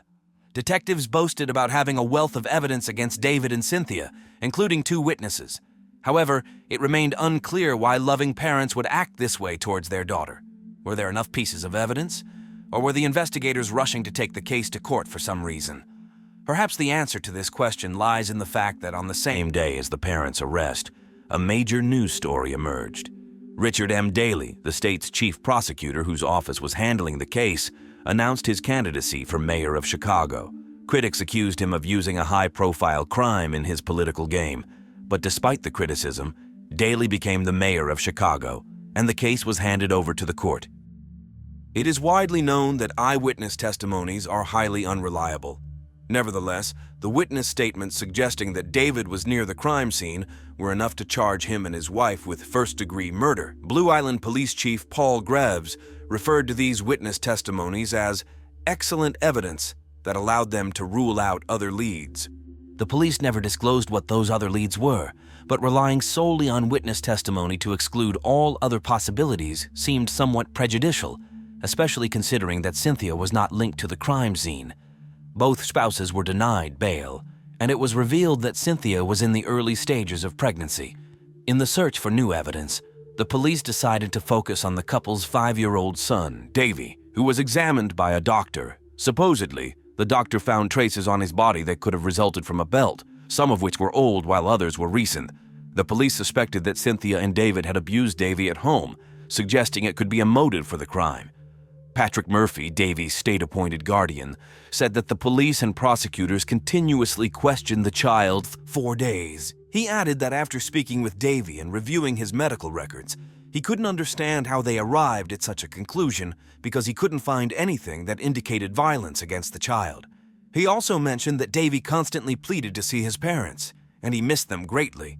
In mid-December, Cynthia and David were released on bail, but Davy was not allowed to return home with his parents. He was placed in the custody of David's sister Rose and her husband John. Davy was only allowed to see his parents during supervised visits. In April 1990, the court proceedings began. It became clear early on that the evidence gathered by law enforcement was not as compelling as initially reported. The prosecutors didn't even have a clear motive for the crime, but fortunately for them, they were not legally obligated to provide one. Their main argument was straightforward. There were no outsiders in the house, so the Dewalabys must be guilty. The defense argued that due to the poor police work, it was impossible to determine how the intruder had entered the house and what had transpired inside during that night. The idea that the intruder needed to know the layout of the house to find Jacqueline's bedroom seemed far-fetched. The family lived in a typical ranch-style house. Many such houses are built with a similar layout. Anyone who had ever been inside a similar house would likely know the layout. The prosecutors also tried to argue that the intruder had to navigate through a window without disturbing objects below, such as a vanity, a TV stand, and a towel rack. To demonstrate that this was possible, David filmed a video showing how a neighbor climbed through the basement window, propped his leg on the wall, and didn't disturb any objects below. Furthermore, it turned out that the prosecution had only one witness, not two. Everett Mann, the key prosecution witness, admitted during the trial that he had identified David solely by his prominent nose. He was about 70 meters away from the man in the parking lot and only remembered his distinctive nose, as it was dark and the lighting was quite dim. Moreover, during the photo identification, Everett was shown a frontal picture of David, while he had only seen the person in profile. Additionally, David's photo was much larger than the 4 photos of other men. Everett admitted that the person he saw that night could have been African American or Caucasian, or even a man or a woman, and all he saw was a silhouette that only looked male. In a night without moonlight, 3 weeks into the trial, the jury members were taken to the same parking lot where Everett had supposedly seen David. They stood in the same spot under similar conditions as Everett. They could hardly see anything. In reality, they couldn't even notice a nearby garbage can, which was said to be near where the car was parked. Several neighbors of the Dover Libbies also contradicted the witness's account regarding the car. The defense lawyers built their case around the fact that a remarkably similar crime occurred in the same neighborhood about a year after Jacqueline's abduction. On September 2, 1989, Perry Hernandez broke into a home in Blue Island and kidnapped a 6-year-old girl while her family slept. He entered by breaking a window and made his way inside without waking anyone. The man took the girl to a railroad bridge near the Calumet River, tormented her, and then allowed her to return home. This happened within 1.5 miles of where Jacqueline was found. An interesting detail emerged. The girl Hernandez was living with at the time also owned a Chevy Malibu, and Perry often stayed overnight at her apartment. In fact, even on the night before Jacqueline's disappearance, someone had entered another home in Midlothian. Elizabeth Siki woke up in the middle of the night and thwarted an attempted robbery or abduction of her daughter. She identified the person she saw in her home that night as Perry Hernandez and expressed confidence that he intended to abduct her 7-year-old daughter, whom she found tightly wrapped in 3 towels, as if someone had intended to take her away.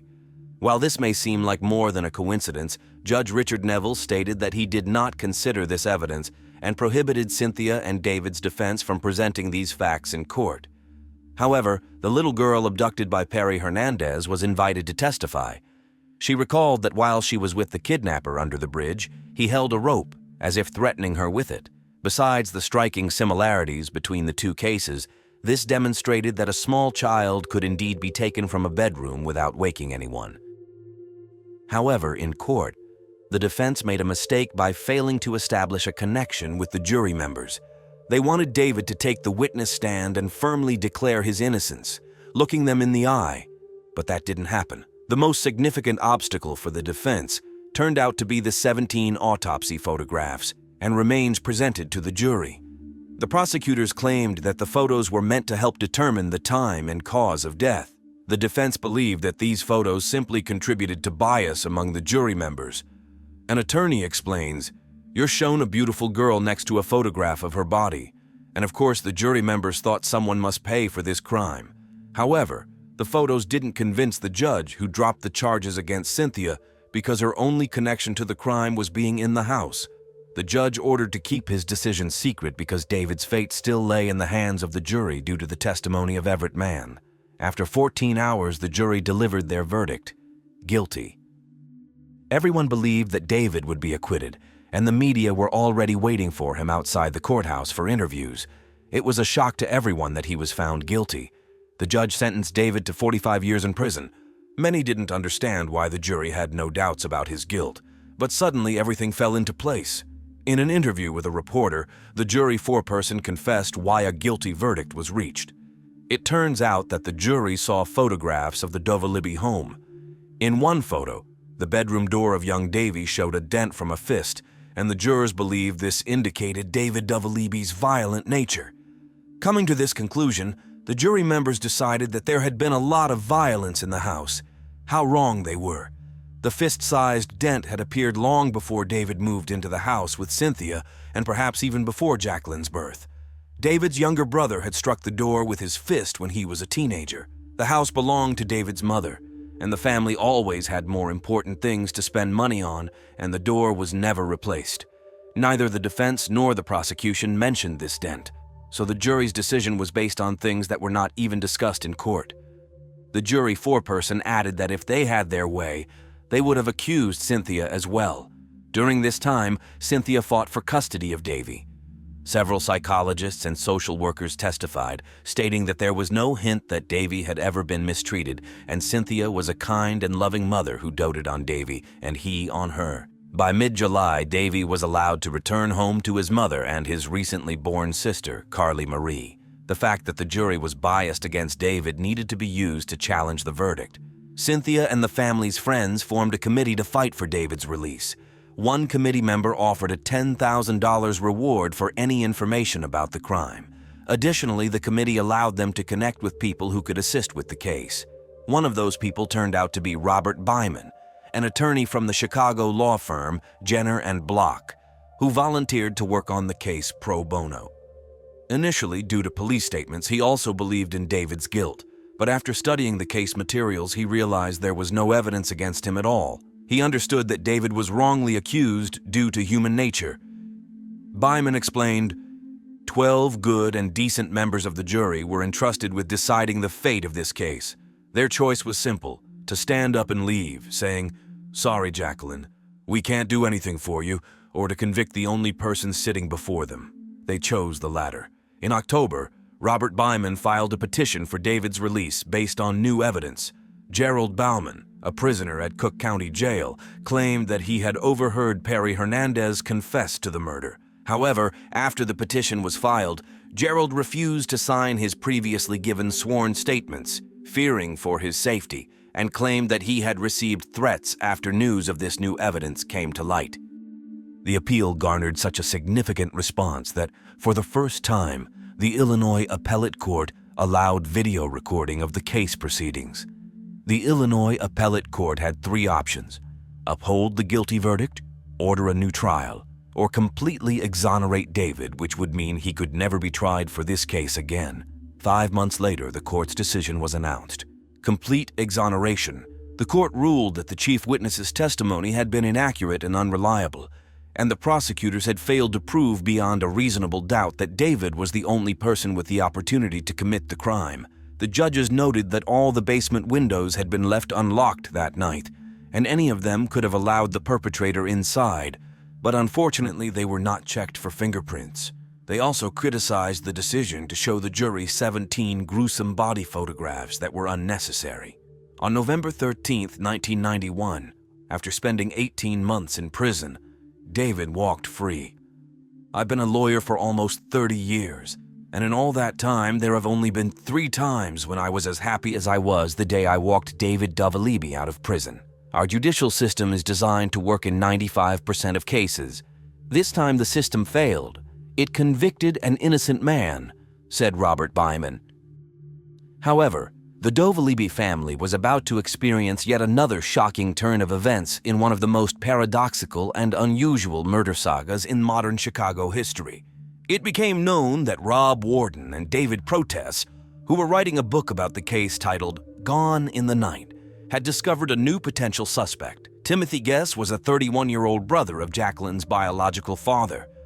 Timothy had been diagnosed with schizophrenia and lived in a house with his mother not far from Jacqueline's home.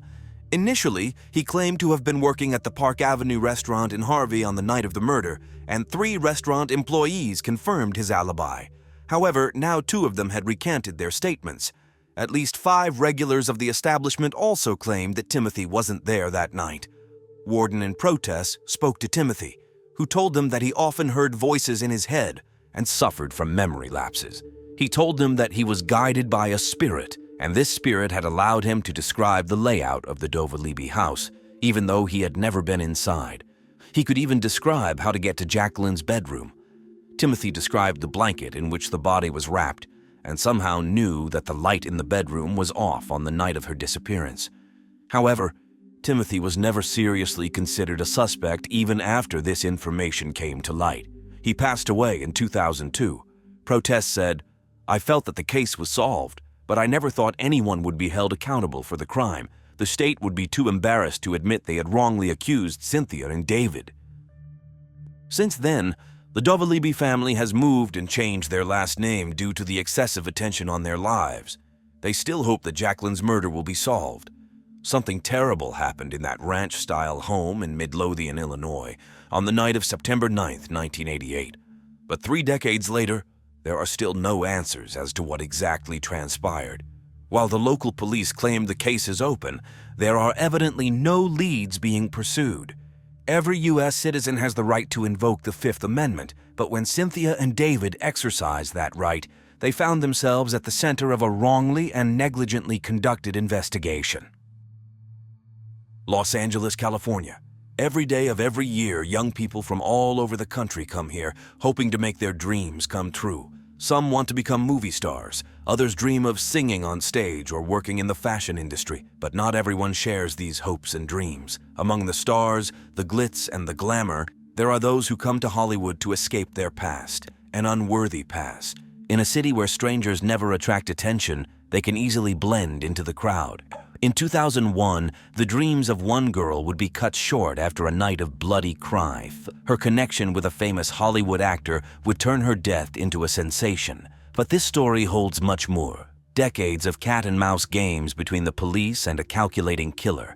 A man whose knife pierced not 1, but 4 young women. A serial killer who would become known as the Hollywood Ripper or the Boy Next Door.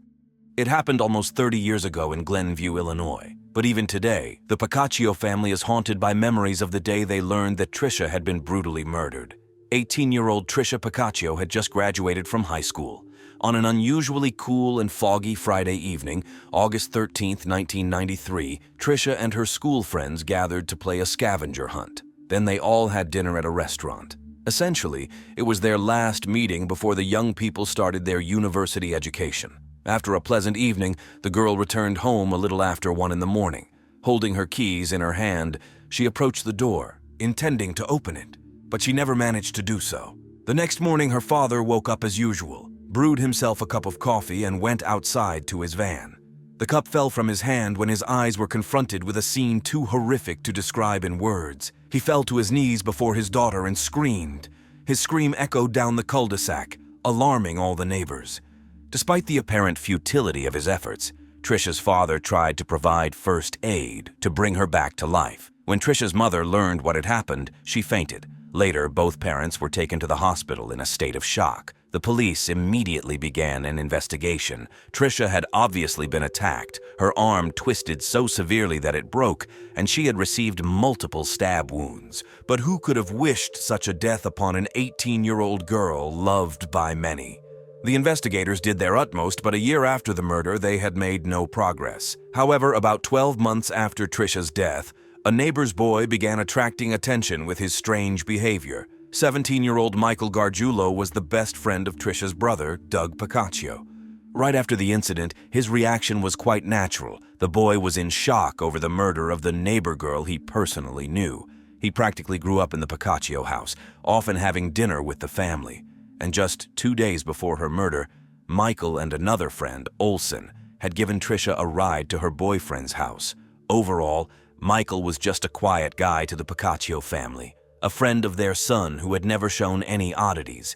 But a year after Tricia's murder, the teenager started giving gifts to the family. It started with flowers he brought to Tricia's mother. Then he gave her and her husband a gift certificate for a restaurant dinner. And later, he bought Tricia's father a shirt. This was enough for detectives Jack Reed and Mark Baldwin from Cook County, Illinois, to take a closer look at the boy.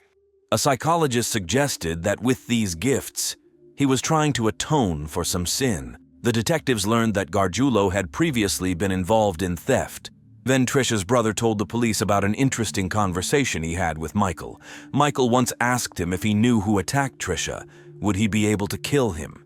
Doug said that the answer was known to any father or brother of a murdered girl. After this conversation, a detective called Doug and said that according to Michael, Doug had threatened him. It seemed that Michael at least knew more than he was saying, and when he was invited for a conversation at the station, he admitted that the morning after the murder, their mutual friend Eric Agazim had come to him and asked for help hiding something in his gym bag. Michael insisted he didn't know what was in the bag, but suspected it was the murder weapon, a knife. The detectives believed Michael, and when Agazim refused to talk to the police, he immediately became their main suspect.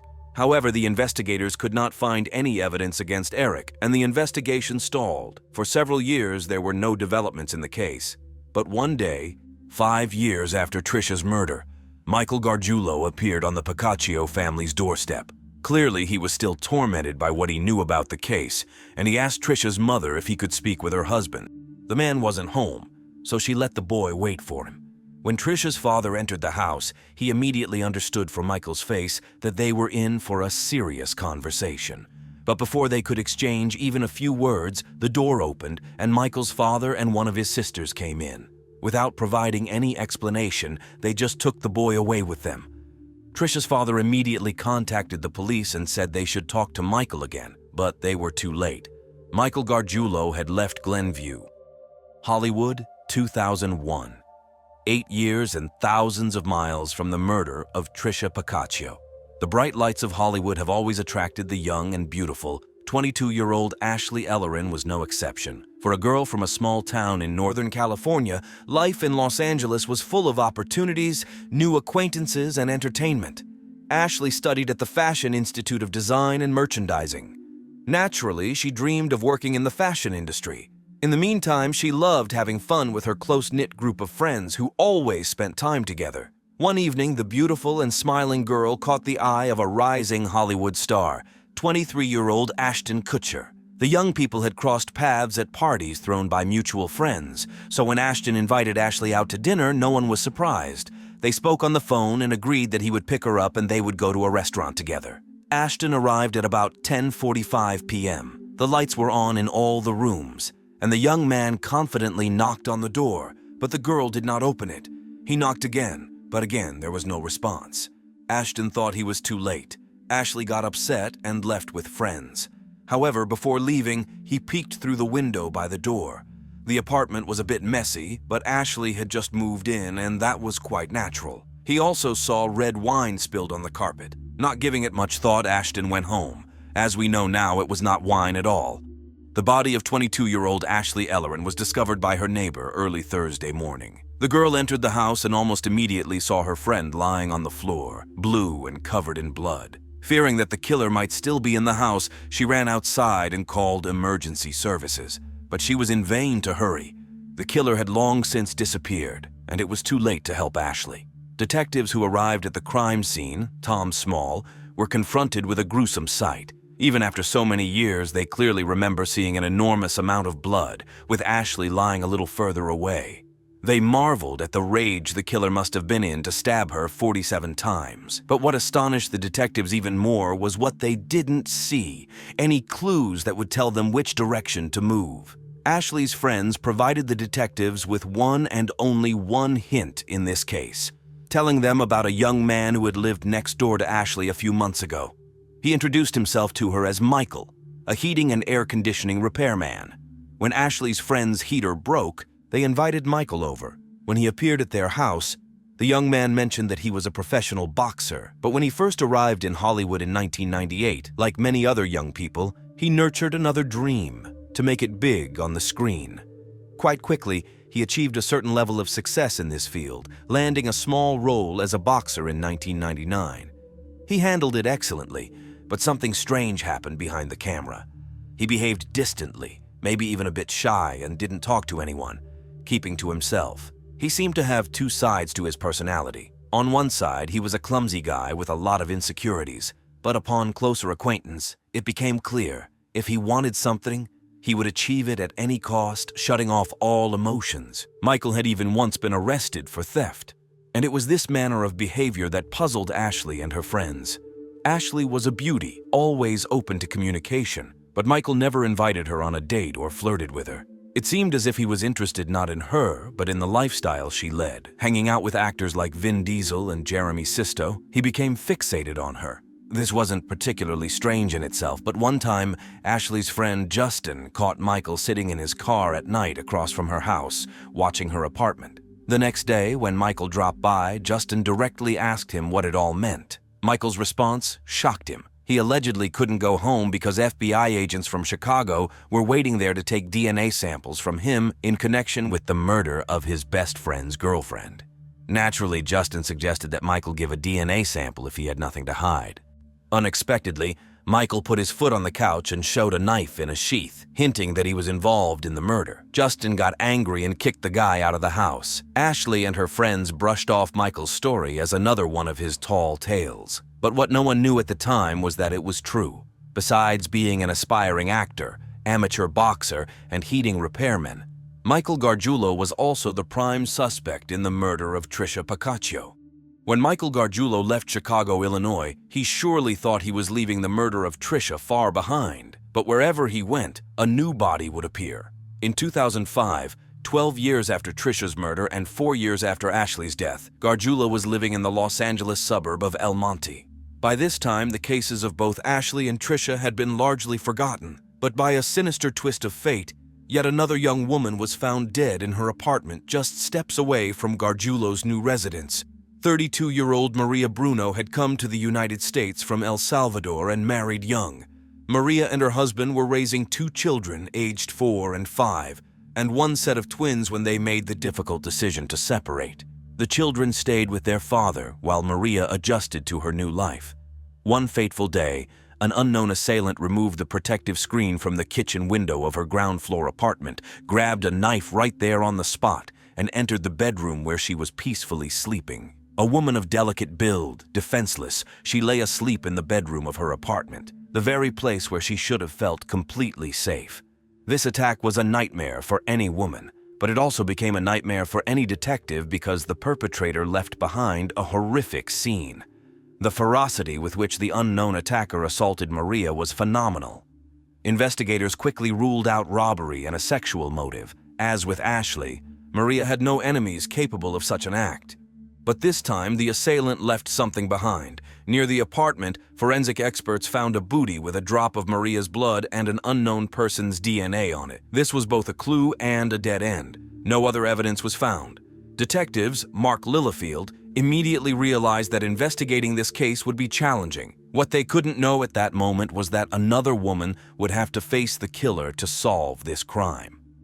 On April 28th at 12:30 a.m., a call came into the police reporting a stabbing. The victim was 26-year-old Michelle Murphy. On that day, she was alone in her apartment because her roommate was away. The story of what she went through sounds eerily familiar, but this woman was not ready to give up without a fight. At around 11:40 p.m., an intruder entered her apartment through a slightly open window.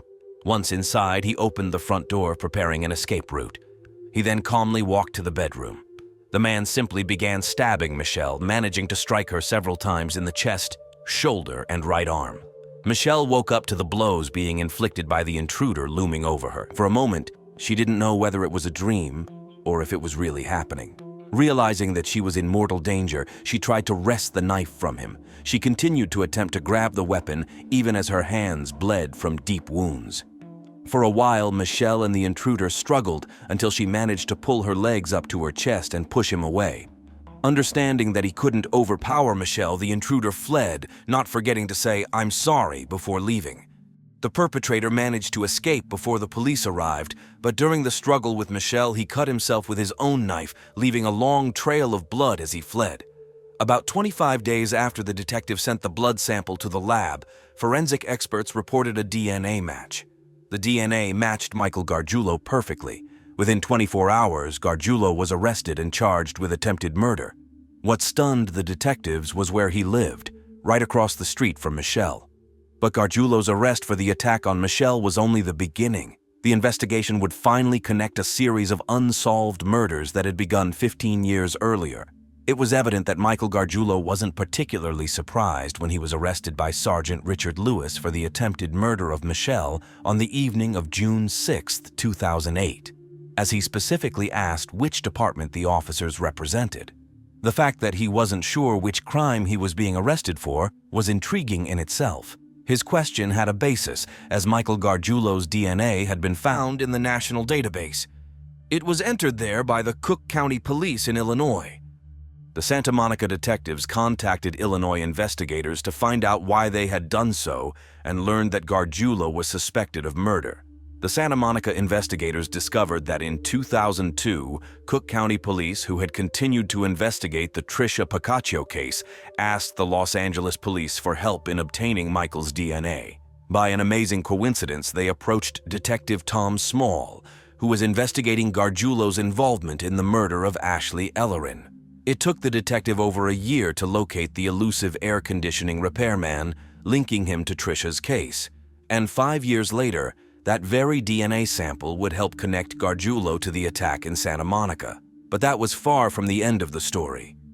The Santa Monica investigators called the El Monte police, suspecting that the attack on Michelle might be related to the murder of Maria Bruno. The El Monte detectives returned to Gargiulo's old apartment to search it and found the missing shoe cover. The unknown DNA found on one shoe cover also matched Gargiulo. With the necessary evidence in hand, the detectives had no doubt about the identity of the killer. The Los Angeles prosecutor decided that there was enough evidence to start a case against Michael Gargiulo. On September 4, 2008, while Mike was in jail for the attack in Santa Monica, he was charged with the additional murders of Ashley and Maria. However, the California investigators could not find an answer to one question. Why didn't the Cook County Police in Illinois arrest him years ago for Tricia's murder, thus preventing the deaths of 2 more girls? After all, in 2003, the police had linked the DNA sample obtained by Los Angeles detectives to the unknown DNA found under Tricia's nails. These were the pieces of evidence that could have helped arrest him. Even Tricia's family was confident that this was solid evidence, but the prosecutor decided not to open the case, arguing that the DNA alone was not enough to prove that Gargiulo was at the crime scene when Tricia was attacked. The DNA could have been left not only during the struggle for her life, but also after a casual touch. Mike was a family friend and often visited the house, which was the main obstacle in accusing Mike of Tricia's murder. The prosecutor's office explained that since the lab used one swab to collect DNA from Tricia's nails, it was impossible to determine whether the DNA was on the nails or under them. The difference in this case was enormous. A simple but evidently imperfect laboratory procedure tied the prosecutor's hands. Michael wasn't charged with Tricia's murder until 2011, when a man who worked as a bouncer at a Los Angeles nightclub with Gargiulo recalled seeing him in the news and remembered that Gargiulo had boasted to him and another club employee about killing a girl in Chicago. Gargiulo did not mince words, describing how he committed the crime and allowed her father to find her on the doorstep. After receiving the men's testimonies, the Illinois prosecutor charged Michael Gargiulo with Tricia's murder. This was the news the Pacaccio family had been waiting to hear for 18 years. It didn't ease their pain, but the thought that the guilty party would be punished brought some relief. Gargiulo, evidently doubting that he would be found innocent, planned to escape from El Monte jail. He made makeshift handcuffs out of plastic and intended to attack a guard, steal a police car, and flee to Mexico. However, his plan failed, and he spent several years in Los Angeles jail awaiting trial. After several delays, the trial began on May 2, 2019. It lasted 3.5 months, with over 200 people testifying. Among them was Ashton Kutcher, who recounted the night 18 years ago when he arrived at Ashley Ellerin's door moments after she had been killed. Kutcher testified clearly and directly. He had met Ashley 2 months earlier at a friend's party. At that time, he was in a relationship, but by the time Ashley invited him to her housewarming party 2 weeks later, he had broken up with his girlfriend. Ashley was also single, so Ashton asked her out to dinner. He arrived at her place quite late because he had been watching the Grammy Awards with friends. When Ashley didn't open the door, he simply went home. Upon learning that she had been murdered, Ashton immediately called the police and informed them that his fingerprints were on her door. Michelle Murphy also testified. She recalled the night of the attack and then spoke about the immense happiness she felt when she became a mother after everything that had happened. However, All she could think about were the parents of Tricia, Ashley, and Maria, whose daughters had been so heartlessly taken from them by this monster. After giving her testimony, she went downstairs to her husband, hugged him, and cried. Gargiulo's lawyer built his defense on the claim that his client was mentally ill and did not understand what he was doing. However, the prosecution proved that Gargiulo had stalked his victims for a long time, waited for the right moment to attack, and planned each assault meticulously, knowing how to avoid punishment. This indicated that he knew exactly what he was doing. Additionally, a former friend of Michael's testified that Gargiulo frequently searched the internet for information on forensics and how to evade punishment for crimes. The prosecutor argued that there was indeed an intimate component to his attacks, even though he did not sexually assault the women. It was the killings themselves that brought him pleasure. On August 15, 2019, Michael Gargiulo was found guilty of 2 counts of first-degree murder and 1 count of attempted murder. On July 16, 2021, he was sentenced to the highest penalty. He will be extradited to Illinois, where he will face trial for the murder of Tricia Pacaccio. In Illinois, the punishment for first-degree murder ranges from 25 years to life imprisonment.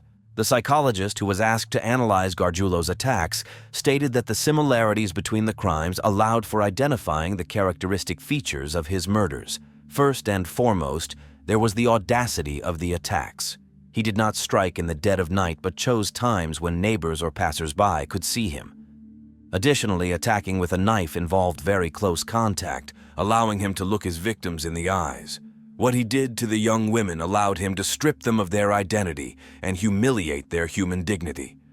The psychologist suggests that since they were neighbors and he could frequently observe the beautiful women, he put them on a pedestal. At the same time, he harbored a kind of contempt for them because he desired them, which gave the women power over him. Gargiulo felt the need to rectify this situation. He believed he could regain control only in the most horrifying way, not just by killing them, but by stripping away all their humanity.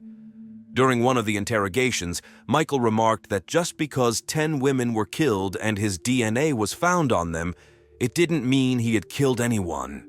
This statement, along with testimonies from other witnesses, led the police to suspect that Michael might be responsible for the deaths of 10 people, even though he is officially accused of only 4 attacks. Since Michael Gargiulo traveled between Illinois and California, detectives believe there could be more victims. In 1989, the industrial growth in the American state of Indiana allowed certain businesses to reach unprecedented heights, with businessmen reaping the benefits. John Parker was one of them. John started working at a very young age. As a teenager, he took a job at a restaurant clearing dishes from tables. However, this was not enough for the ambitious young man, and he ventured into selling vacuum cleaners. Going door-to-door selling vacuum cleaners doesn't usually earn much. Even his own family mocked John's choice. The laughter stopped when, just a few months later, the 19-year-old broke all sales records. It seemed like he went from nothing to a super successful person overnight, but that wasn't the case. John worked tirelessly for his goals, putting in 12 to 16 hours a day. Despite his hard work, he wasn't selfish and willingly shared his knowledge and experience to inspire colleagues to excel in their work. Confident and very charismatic, the young man moved to Michigan, where he opened his own vacuum cleaner sales center. The wave of success brought 20-year-old Judy Hicks to his shore. Judy was self-assured and assertive, but she had to be. Unlike John, who grew up in a middle-class family, Judy knew poverty. She married very young and became a mother of 2 children, Christina and Danny. However, her married life didn't work out, and after the divorce, to make ends meet and take care of her children, she also decided to start selling vacuum cleaners. John helped her, first as a colleague, then as a lover. The closer they became, the more successful the business developed. Judy became his right-hand woman. Every time he gave a speech, John started by saying he wouldn't have achieved anything without Judy. The couple married at the end of 1992 and opened a training center for other sales professionals, J&J Parker Industries. By the age of 30, John became a millionaire, and his family grew with 2 more daughters, Tiffany and Erica. Christina and Danny also called John their dad, spent a lot of time at the office with their parents, and it was impossible to tell that John wasn't the biological father of the older children. The family led a deliberately luxurious lifestyle. This was one of John's philosophies, to to radiate success so that his employees would also strive for success. He was an idol of the youth of that generation. However, after 10 years of marriage, many things changed. John, once a cheerful and content man, turned into a bundle of nerves. However, not without reason. His wife cheated on him with their colleague. John became suspicious and installed several surveillance cameras at work, which confirmed his wife's affair. It was a severe blow to his ego. He started drinking. Judy begged him to hand over the incriminating video, but John refused. It would give him a significant advantage in divorce proceedings. However, he had no intention of divorcing. As he jokingly told a friend, "It's cheaper to keep her," so John decided to take his wife as far away from her lover as possible. The family returned to Indiana and settled in the prestigious neighborhood of Crown Point. John opened an office in Merrillville, Indiana, and disbanded the office staff in Michigan. He brought with him only his most loyal employees, including his trusted confidant, Ben. John brought Ben from Michigan and began training him in everything so that when he decided to step back from business, it would continue to thrive. Together, they built a business empire and seemed to be living better than they could have ever imagined. However, on Thursday, April 17, 2003, the emergency services received 2 calls reporting an armed attack in the warehouse district where John Parker's company office was located. The calls came from John's wife, Judy Parker, and his manager, Ben. When the police arrived, they first searched the entire area, including dumpsters and rooftops, in case the suspect was hiding somewhere. Finding no one, they returned to the crime scene and to John Parker, as he turned out to be the victim. His car was parked in front of the office, and he was found lying on the ground with a single bullet hole in the back of his head. The gunshot wound was fatal. A casing from a .25 caliber semi-automatic pistol was found nearby the body. What surprised investigators was that a second identical casing was found some distance away from the victim. The man's wallet was missing from his pocket, and at first glance, it appeared to be a botched robbery. While the medical examiner took the body for autopsy, investigators had to find out from Ben and Judy what they had seen. In Judy's account, she behaved unusually calmly, which the detectives attributed to shock. She explained that in the evening, she and her husband had dinner at a local restaurant while their 4 children stayed home watching a movie. One of their younger daughters, Tiffany, had been misbehaving at school, and the couple wanted to discuss discipline for her. The next day was the start of spring break, so it was clear the girl would be spending all her days at home. At some point, their daughter Christina called and said that Tiffany had left her homework in the office, so the couple stopped by to pick it up. While John exchanged a few words with Ben, Judy retrieved their daughter's work and went back to the car. The couple intended to pass some leftover food from the restaurant to Ben. John walked over to the car and opened the rear passenger door behind the driver's seat. Judy saw her husband open the car door, and almost immediately 2 loud bangs rang out. She ducked down, and when she looked up, she saw John fall, and a person dressed all in black quickly running away from the car. It was dark, and she couldn't make out who it was. This story puzzled the detectives. Typically, a robber rarely shoots the victim immediately. Usually, there's a short conversation that escalates before it comes to gunfire, but not this time. They suspected it wasn't a botched robbery. Furthermore, besides the wallet, John was wearing a Rolex watch and other valuable men's jewelry. Judy mentioned that her husband, as a businessman, often had conflicts with other people. He was very demanding of himself and his colleagues. About 3 weeks before the murder, he had a heated argument with a former employee right in the office parking lot. The men exchanged harsh words, and police intervention was required to separate them. Company manager Ben confirmed that such an argument took place. John accused the former employee of not returning all the equipment after his departure. The employee, in turn, believed that he hadn't received all the owed payment. However, everything was resolved. The employee returned the equipment and received the appropriate payment. This turned out to be a dead-end lead that didn't lead anywhere. John was killed on a Thursday evening. However, the previous Monday, a school officer from Crown Point contacted the Merrillville police. He learned about the murder from the news and wanted to share important information. For about 6 months, he had known about a conspiracy to murder John Parker involving 3 teenagers. 2 of them were caught with a large sum of cash. The school became suspicious of how 15-year-old students had such a large sum of money, so they questioned them. Although they were interviewed separately, their stories completely matched. They told of their classmate Danny, John Parker's stepson, paying them to kill his stepfather. The seized money was only part of the sum. In reality, they received several $1,000s. However, they deceived Danny, having no intention of even coming close to his stepfather. Since the boys had no intention of committing murder, the school simply confiscated the money and did not pursue the matter further. They didn't even contact Danny's parents or interview him about the incident. Yet, this was an opportunity to learn more about the issues clearly evident in the family. Now, 6 months later, John was dead, murdered, and the police had to determine whether his stepson could be involved. Investigators began interviewing family members, friends, and neighbors of John. The overall impression was that he was an excellent boss and friend, well-liked despite being quite strict and having a volatile temper. John worked very hard but spent every evening with his family. However, it became increasingly difficult for him to keep track of his teenage children, 17-year-old Christina and 15-year-old Danny. Little Christina was simply a wonderful child, but when her mother married John and she was plunged into a world of newfound financial possibilities, all the girl wanted to do was party, enjoy life, and throw parties in their new big house. Soon, she started getting into trouble. Her younger brother Danny wasn't far behind. He was generally more spirited and restless than his sister, and his antics were accordingly mischievous. One evening, without permission and without a driver's license, he took his father's SUV and knocked over mailboxes of neighbors. After that, John had to go around to all of them and negotiate so they wouldn't report his stepson's actions to the police. It's worth noting that John himself grew up in a family with very strict rules and tried to impose similar rules on his family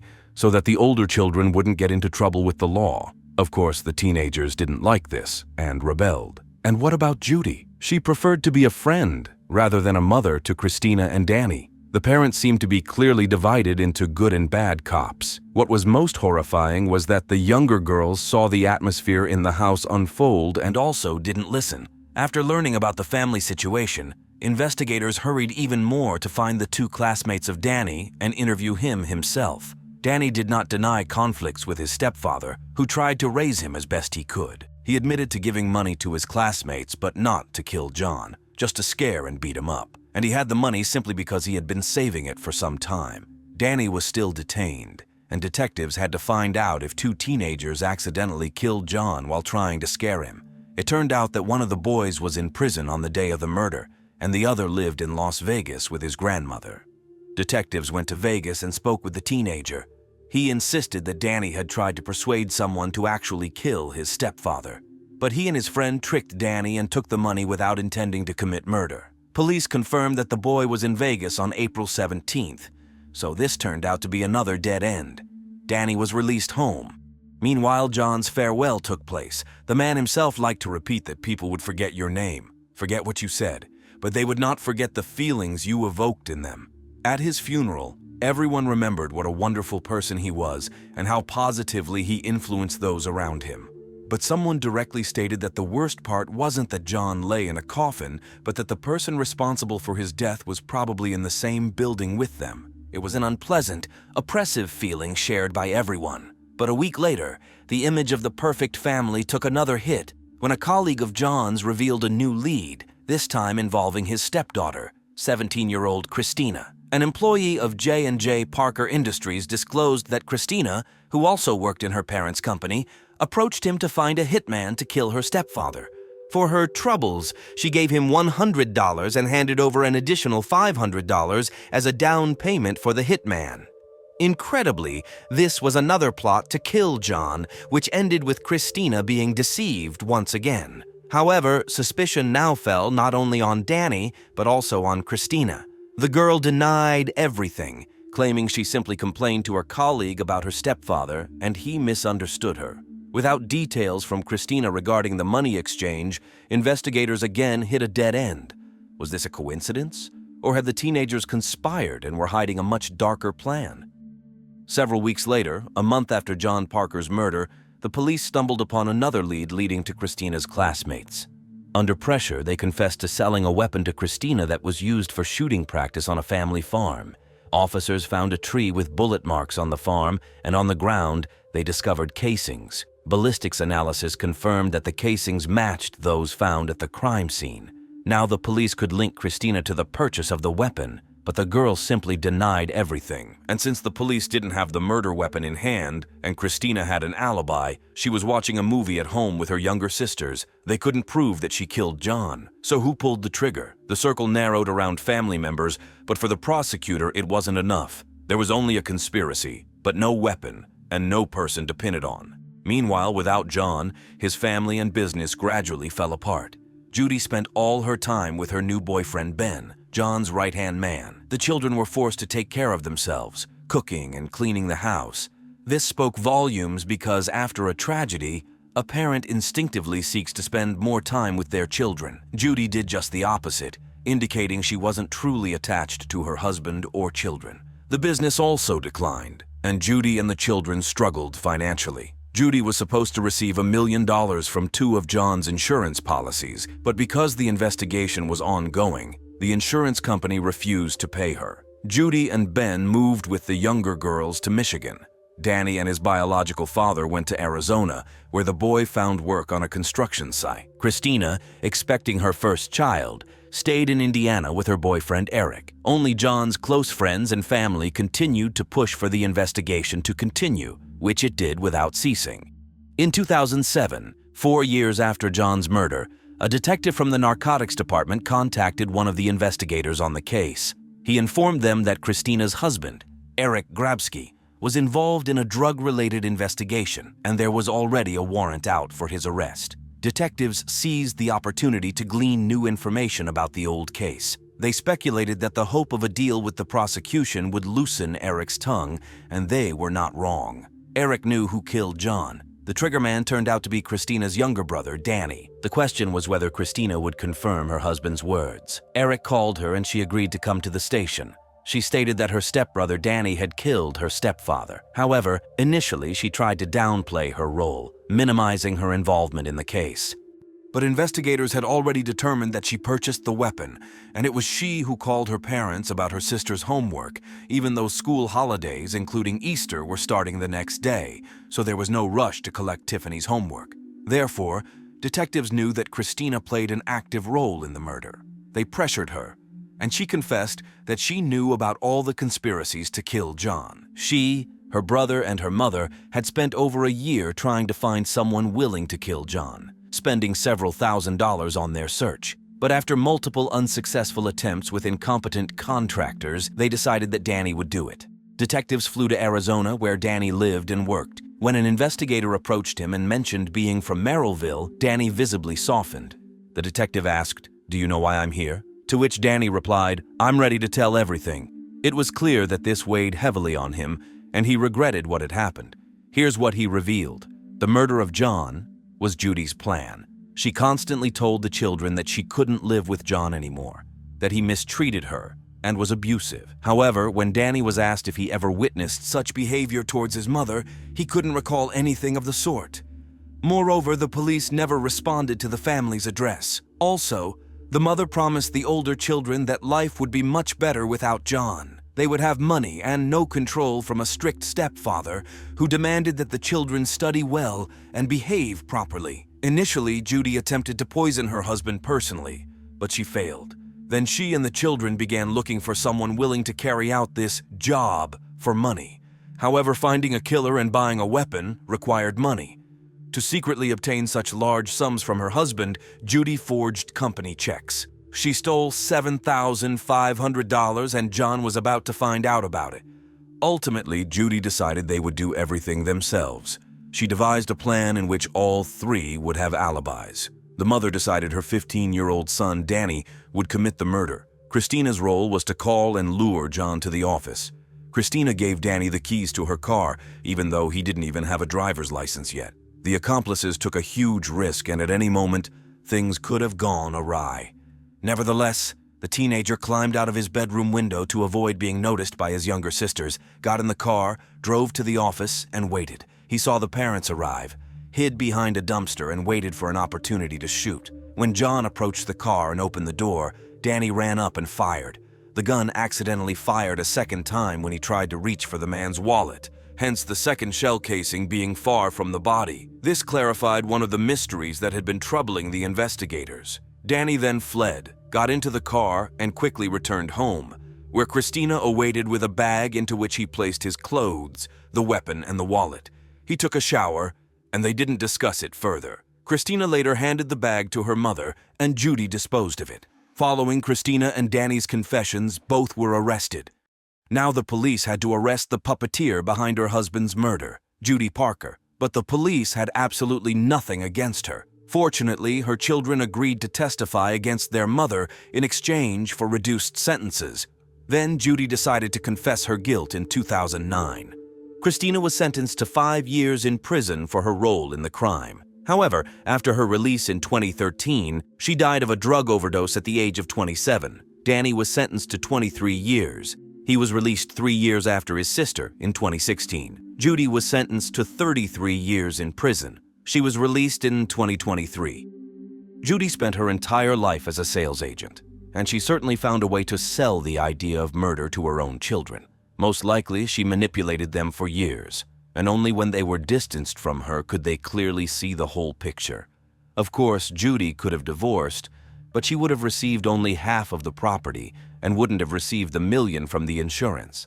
Additionally, John had evidence of marital infidelity. He gave his wife a ticket to a luxurious life, but she no longer wanted to see her husband nearby, yet she wanted to have it all, and anyone standing in her way between the life she had and the life she wanted had to disappear. She forced her teenage children to commit murder, robbing them of their childhood and burdening them with a heavy load. And she shattered the lives of her younger daughters, who now have no father, no older sister, and essentially no mother. Megan Carr and Cherish DeSantis seemed destined to become best friends. The girls were born just a day apart, attended the same school, clubs, and activities together, and their parents thought each of them had 2 daughters. Both of their families were quite wealthy. Megan's father owned and managed a company specializing in drilling water wells. It had been a family business since the 1940s, bringing in around $2 million annually. However, by 1992, Megan's parents had divorced, and she lived with her mom, Shirley. As for Cherish's father, he was a well-known tobacco auctioneer in town and nationwide for over 30 years. While such auctions are not as common now, back then, it was a thriving business. In the spring of 1992, 16-year-old Megan and Cherish were popular students at Thomasville High School in Georgia. Their families made sure their daughters behaved appropriately, although there was never a need for concern. The girls never caused trouble, excelled in their studies, and all their activities were within the bounds of propriety. Even during vacations, they looked forward to peaceful beach getaways rather than raucous parties. Thursday, March 26, 1992, marked the last day before spring break. After that, students could forget about school until April 6th. Megan and Cherish were eager to squeeze in some beach time. Not in Thomasville, of course, but in Florida, less than 60 kilometers away. For Thomasville students, crossing the border to visit the beaches of Tallahassee was a common practice. It took about 2 hours and the trip was quite enjoyable. The young women preferred a single beach that wasn't overrun by tourists. It was called Bold Point, a picturesque 13-kilometer shoreline, popular for birdwatching, wildlife, and yes, alligators, hence its name. Overall, it was a wonderful spot to relax under the sun and take a swim. That was Megan and Cherish's plan. Therefore, at 10 o'clock on Friday morning, the girls packed their swimsuits, towels, and, hopping into Megan's new Honda, headed for Florida, planning to spend the entire day at the beach. They intended to return home that same evening. Some of their friends were supposed to join them, but at the last moment, some had second thoughts or urgent matters came up. The girls arrived at Alligator Point Beach around noon. Megan parked the car, they grabbed their towels, changed into their bikinis, and turned on the rock station on the boombox. After wandering leisurely along the beach for a few hours, a married couple noticed the girls and, seeing that they were resting in a somewhat unusual pose, one girl lying on top of the other, decided not to disturb them. The couple veered wide around them to avoid causing any disturbance. However, on their way back, they realized that the girls hadn't moved at all. Even as they openly stared at them for minutes, the girls remained still. The man asked his wife to stay put while he approached them closer. He saw blood and shouted to his wife that the girls appeared to be dead and they needed to call the police. Alligator Point Beach was a family-friendly beach where visitors enjoyed walks and picnics. The police were aware that there had never been attacks on women at this beach. Therefore, the arriving officers were also horrified by what had happened. The ongoing contrast of the radio continuing to play rock music added to the chilling atmosphere of the murder scene juxtaposed against the carefree beach setting. The officers found the girls' identification and conducted a preliminary identification. They were 16-year-old Megan and Cherish. In addition to their documents, all their belongings were nearby: wallets, cash, Megan's car keys, beach bags, and towels. The girls were in bikinis, so the police ruled out robbery or violence against them as motives. Megan had a towel draped over her head soaked in her blood. Cherish lay on Megan with a head wound as well. As later determined by the medical examiner, each girl had been shot twice in the head from close range with a .38 caliber firearm. There was a lot of blood around the bodies. Besides the bullet holes, there were no other injuries on the victims, as if they had been caught off guard and didn't fight for their lives. Therefore, reluctantly, the police had to consider whether this was someone the girls knew. It seemed unlikely that a stranger could have approached so closely without the victims screaming or attempting to escape. And who could have known they would be relaxing in this isolated part of the beach? It appeared that the attack was planned, and someone had been monitoring them and traveled all the way from home. But who would want to kill two schoolgirls? The police began interviewing possible witnesses among local residents and regular beachgoers because although it was a remote part of the beach, families were nearby and cars were parked in the lot. They should have heard gunshots or the victims' cries. One regular beachgoer indeed heard sounds around 12:30 that he mistook for fireworks. Now, of course, it was evident he had heard 4 gunshots. Shortly afterward, a car passed by him that he hadn't seen there before. It was a long blue car resembling a Chevrolet Nova or something similar. Officers also went to the parking lot where Megan's car was parked and noticed something strange. There were plenty of open parking spots, but someone had blocked Megan's car in such a way that she couldn't leave. It wasn't a Chevrolet, but the car turned out to be blue. Approaching, the officers saw a man inside with a camera on his lap. When asked what he was doing there, the man explained that he had been photographing birds in the area all day. He had seen people, of course, but not teenage girls dancing on the beach. He rather aggressively stated that he had no interest in watching girls dance on the beach. Curiously, who mentioned anything about dancing on the beach? The man was taken in for questioning and a weapon was found in his trunk. The police were already rubbing their hands, thinking they had quickly solved the case. During questioning, the man admitted he had seen the girls but denied any involvement in the murders, claiming they were alive when he passed by them on the beach. He even underwent a polygraph test. The gun found in his trunk turned out to be a completely different caliber than the murder weapon, so the suspect was released. The bartender from the establishment near the beach where the girls died recalled a strange incident that occurred on the day of the murders involving an unusual visitor. He entered as soon as the establishment opened, ordered a Bloody Mary cocktail, but the bartender wasn't quite ready for service due to a delay, so she told the man the drink would be on the house. However, he insisted on paying. This alone wouldn't have been odd, except for his words. "You'd better take this money because it's the first and last time I'll come in here." Whether he meant to offend her or not, he stayed in the bar for 40 minutes and left shortly before the presumed time of Megan and Cherish's murders. Meanwhile, it was getting dark, approaching dinner time, when Megan and Cherish were expected home, but they hadn't returned. Megan's mother called Cherish's parents to see if her daughter was with them, but they hadn't seen her either. The woman was a bit worried, but she knew the girls were responsible and assumed they were just running a bit late. Unfortunately, that was not the case. The Florida police notified their colleagues in Thomasville about what had happened and asked them to inform the families of the victims. How can anyone prepare someone for the news that their loved one will never come home again? It was a tragedy for both families. They felt as though they had lost 2 daughters. Although the officers tried to be as tactful as possible, they needed to ask several questions. The girls' relatives explained that they spent almost all their time together, either at Megan's house or Cherish's. The only other person they spent a lot of time with was Alex, Cherish's boyfriend. The families insisted that Alex had nothing to do with the murders, but everyone was considered a suspect until ruled out by the police. Moreover, they were troubled by how the killer got so close to the girls. This meant they didn't see him as a threat.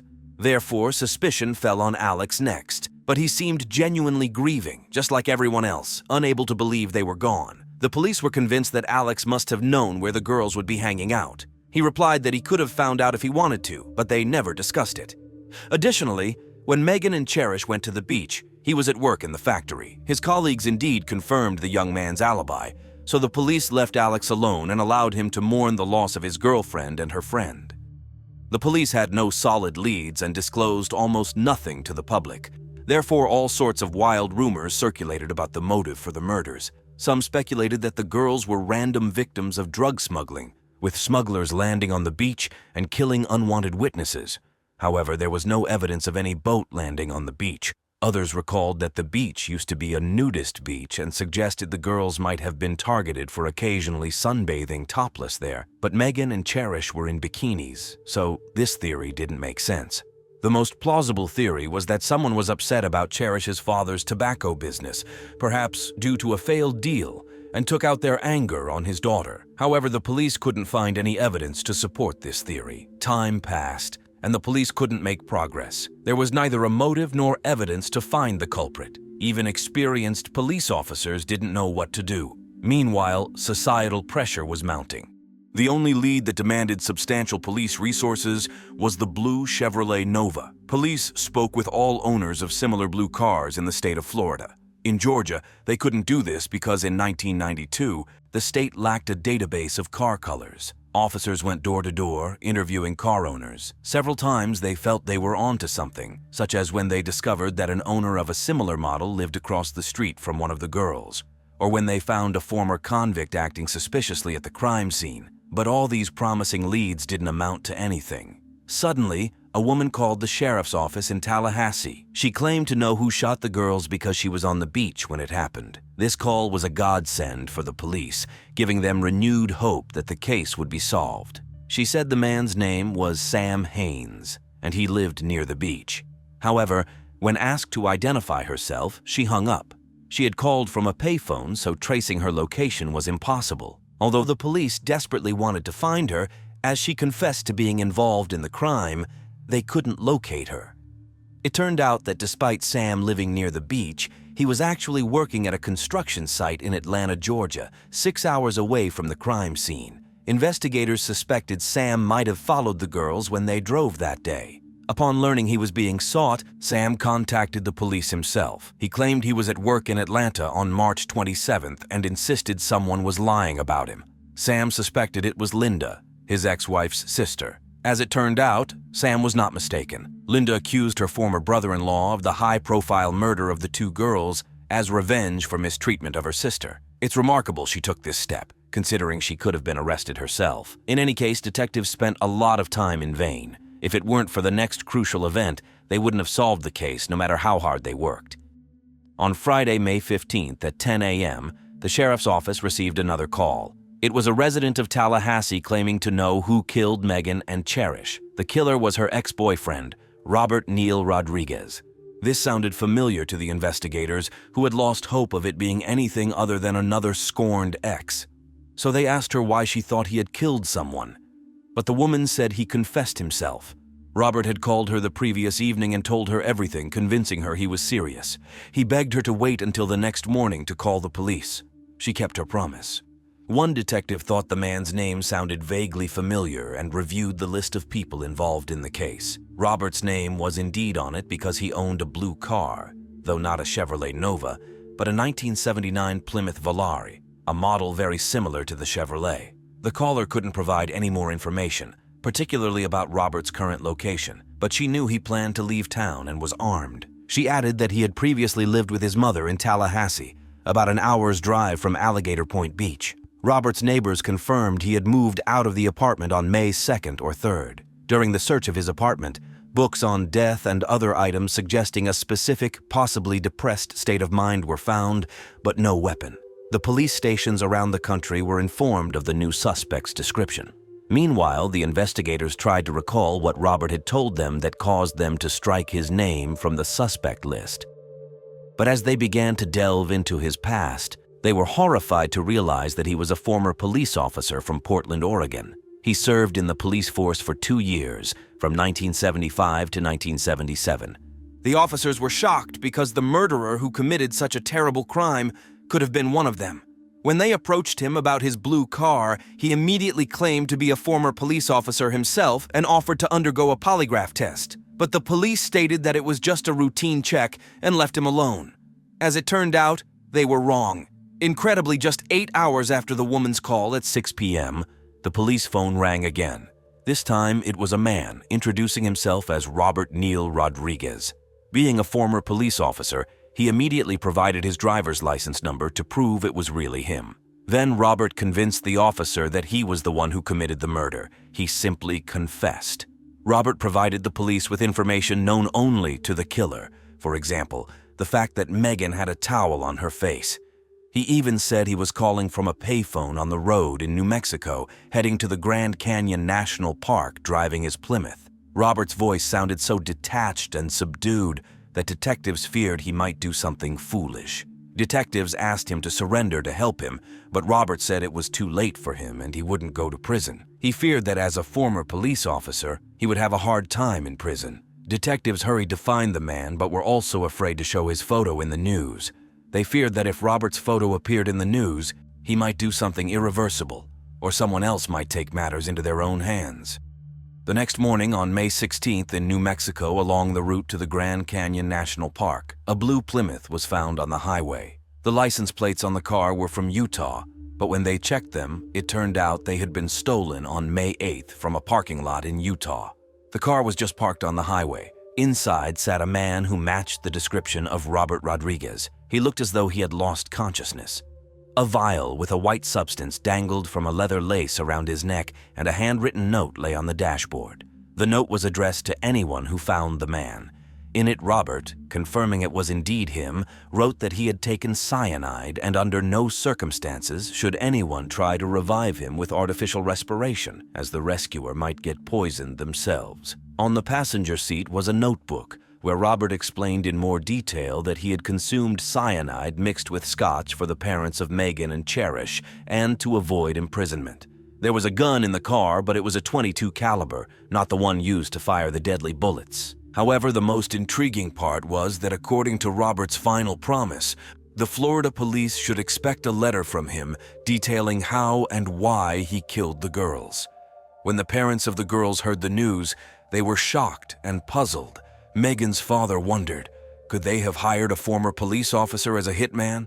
He couldn't fathom the idea that a stranger could shoot his daughter just like that. He believed it must have been a professional killer. Meanwhile, Cherish's mother, upon learning about the discoveries during the search of Robert Rodriguez's home, wondered if he was a serial killer who hated women. If he was so obsessed with killings, shouldn't he have killed more than 2 people by his age? Of course, at that time, she didn't know how close to the truth she was. And then on May 18th, the first letter from Robert surfaced. It didn't go to the police, but to a newspaper. In it, he disclosed where the police should look for his body because initially Robert had intended to reach the canyon. He also claimed that he would be sought in connection with 3 committed murders. Incredibly, he admitted that the police themselves wouldn't have been able to link him to 3 murders, but he simply couldn't stay silent. In 1984, he killed another innocent girl, Valerie Hunt. That his 3rd victim was Valerie Hunt. He killed her in 1984, and the police will receive all the details about the murders by mail. Valerie was a 22-year-old student from Tallahassee. Her body was found in September of that same year near the pond. The police initially treated the case as a disappearance, possibly suspecting she had run away, but everyone who knew her didn't believe she would willingly disappear. Her boyfriend reported her disappearance when her boss called to say she hadn't shown up for work, although she was always reliable. Like Megan and Cherish, Valerie went to the pond to swim and sunbathe. She frequented the area often, was a strong swimmer, and it was incredible that she drowned. The cause of her death was undetermined because her body was heavily decomposed. Now, finally, it became clear that she was Robert Rodriguez's first victim. On the 19th, finally, a letter arrived at the police, after which Robert's messages were received by the families of all his victims, his friends, and former girlfriends with whom he had good relationships. The police didn't disclose the details of the message until they had verified every word from the man. They asked the families of the girls to do the same, but Megan's father decided differently. He saw both letters, Megan and Cherish's families, and said they were practically identical, with no hint of an apology in either. Robert revealed the details of how he committed the crime, although Megan's father would have preferred him not to. On March 27th, around noon, Robert entered a cafe near Alligator Point Beach. It was he who ordered a Bloody Mary cocktail and insisted on paying for it. The bartender confirmed this when she saw his picture. He left the establishment around 1 p.m. and headed to the beach. Witnesses who found the bodies passed Megan and Cherish at 1:45, and they were already dead. That is, after leaving the bar, he immediately went to the beach where he saw the girls and killed them. He was haunted by a fantasy in which he raped, beat, and killed a girl. These thoughts had plagued him for a long time, and he couldn't find an explanation or justification for this obsession. And though he dreamed of violence, he assured the police and the girls' families that he hadn't done anything like that to Valerie, Megan, or Cherish. After killing Valerie, he told himself he could live a normal life and that if he did it again, he would kill himself. And then, when he came across Megan and Cherish, he couldn't hold back. They did nothing to provoke him. He had never met them before but chose them because they were young, attractive, and vacationing in a remote area. It was all over in seconds. He shot Megan first. Cherish began to scream and back away. Then he shot her. Megan had a towel in her hand and it fell over her head when he shot. Then he shot each one more time to make sure they were dead before fleeing. All the letters were written matter-of-factly, and there was practically no emotion in them. It must have been very difficult to read them. Megan's mom again raised the question that worried everyone. How could he harbor this passion for murder for 8 long years before killing again? Megan's father speculated that Robert became engrossed in religion, then lost faith again, and therefore killed again. But investigators noticed another interesting pattern. He divorced shortly before Valerie's murder in 1984. And he had just broken up with his girlfriend before Megan and Cherish's murders. One of his church friends said he sometimes got angry about relationships. Maybe that's how he vented his anger. And his mother died on Easter morning in 1992, and since he no longer had any truly close people, he decided to confess everything. The pastor of his church said Robert was struggling internally. His loving and caring nature fought against the evil inside him. He stuttered about suicide at least twice, and he was taking medication previously used to treat depression, but its effect was linked to aggressive behavior and thoughts of harming himself. When people gathered for service on Sunday, May 17th, and didn't see Robert, they couldn't believe what they had learned about him. They called him Bob, sincerely loved him, helped others, and he wasn't the person they read about in the news. One woman said it was so much like him, warning that he had taken cyanide. Another admitted she wouldn't be able to read news about criminals and judge them as before because she knew one personally. She will think about the people who loved this man because they exist, and she is one of them. It's clear that Robert didn't understand the reason behind his obsession and didn't want to harm innocent strangers. It's unfortunate that he couldn't overcome his inner demons and stop himself before taking the lives of 3 innocent individuals, Valerie Hunt, Megan Carr, and Cherish DeSantis, and breaking the hearts of both their loved ones and his own.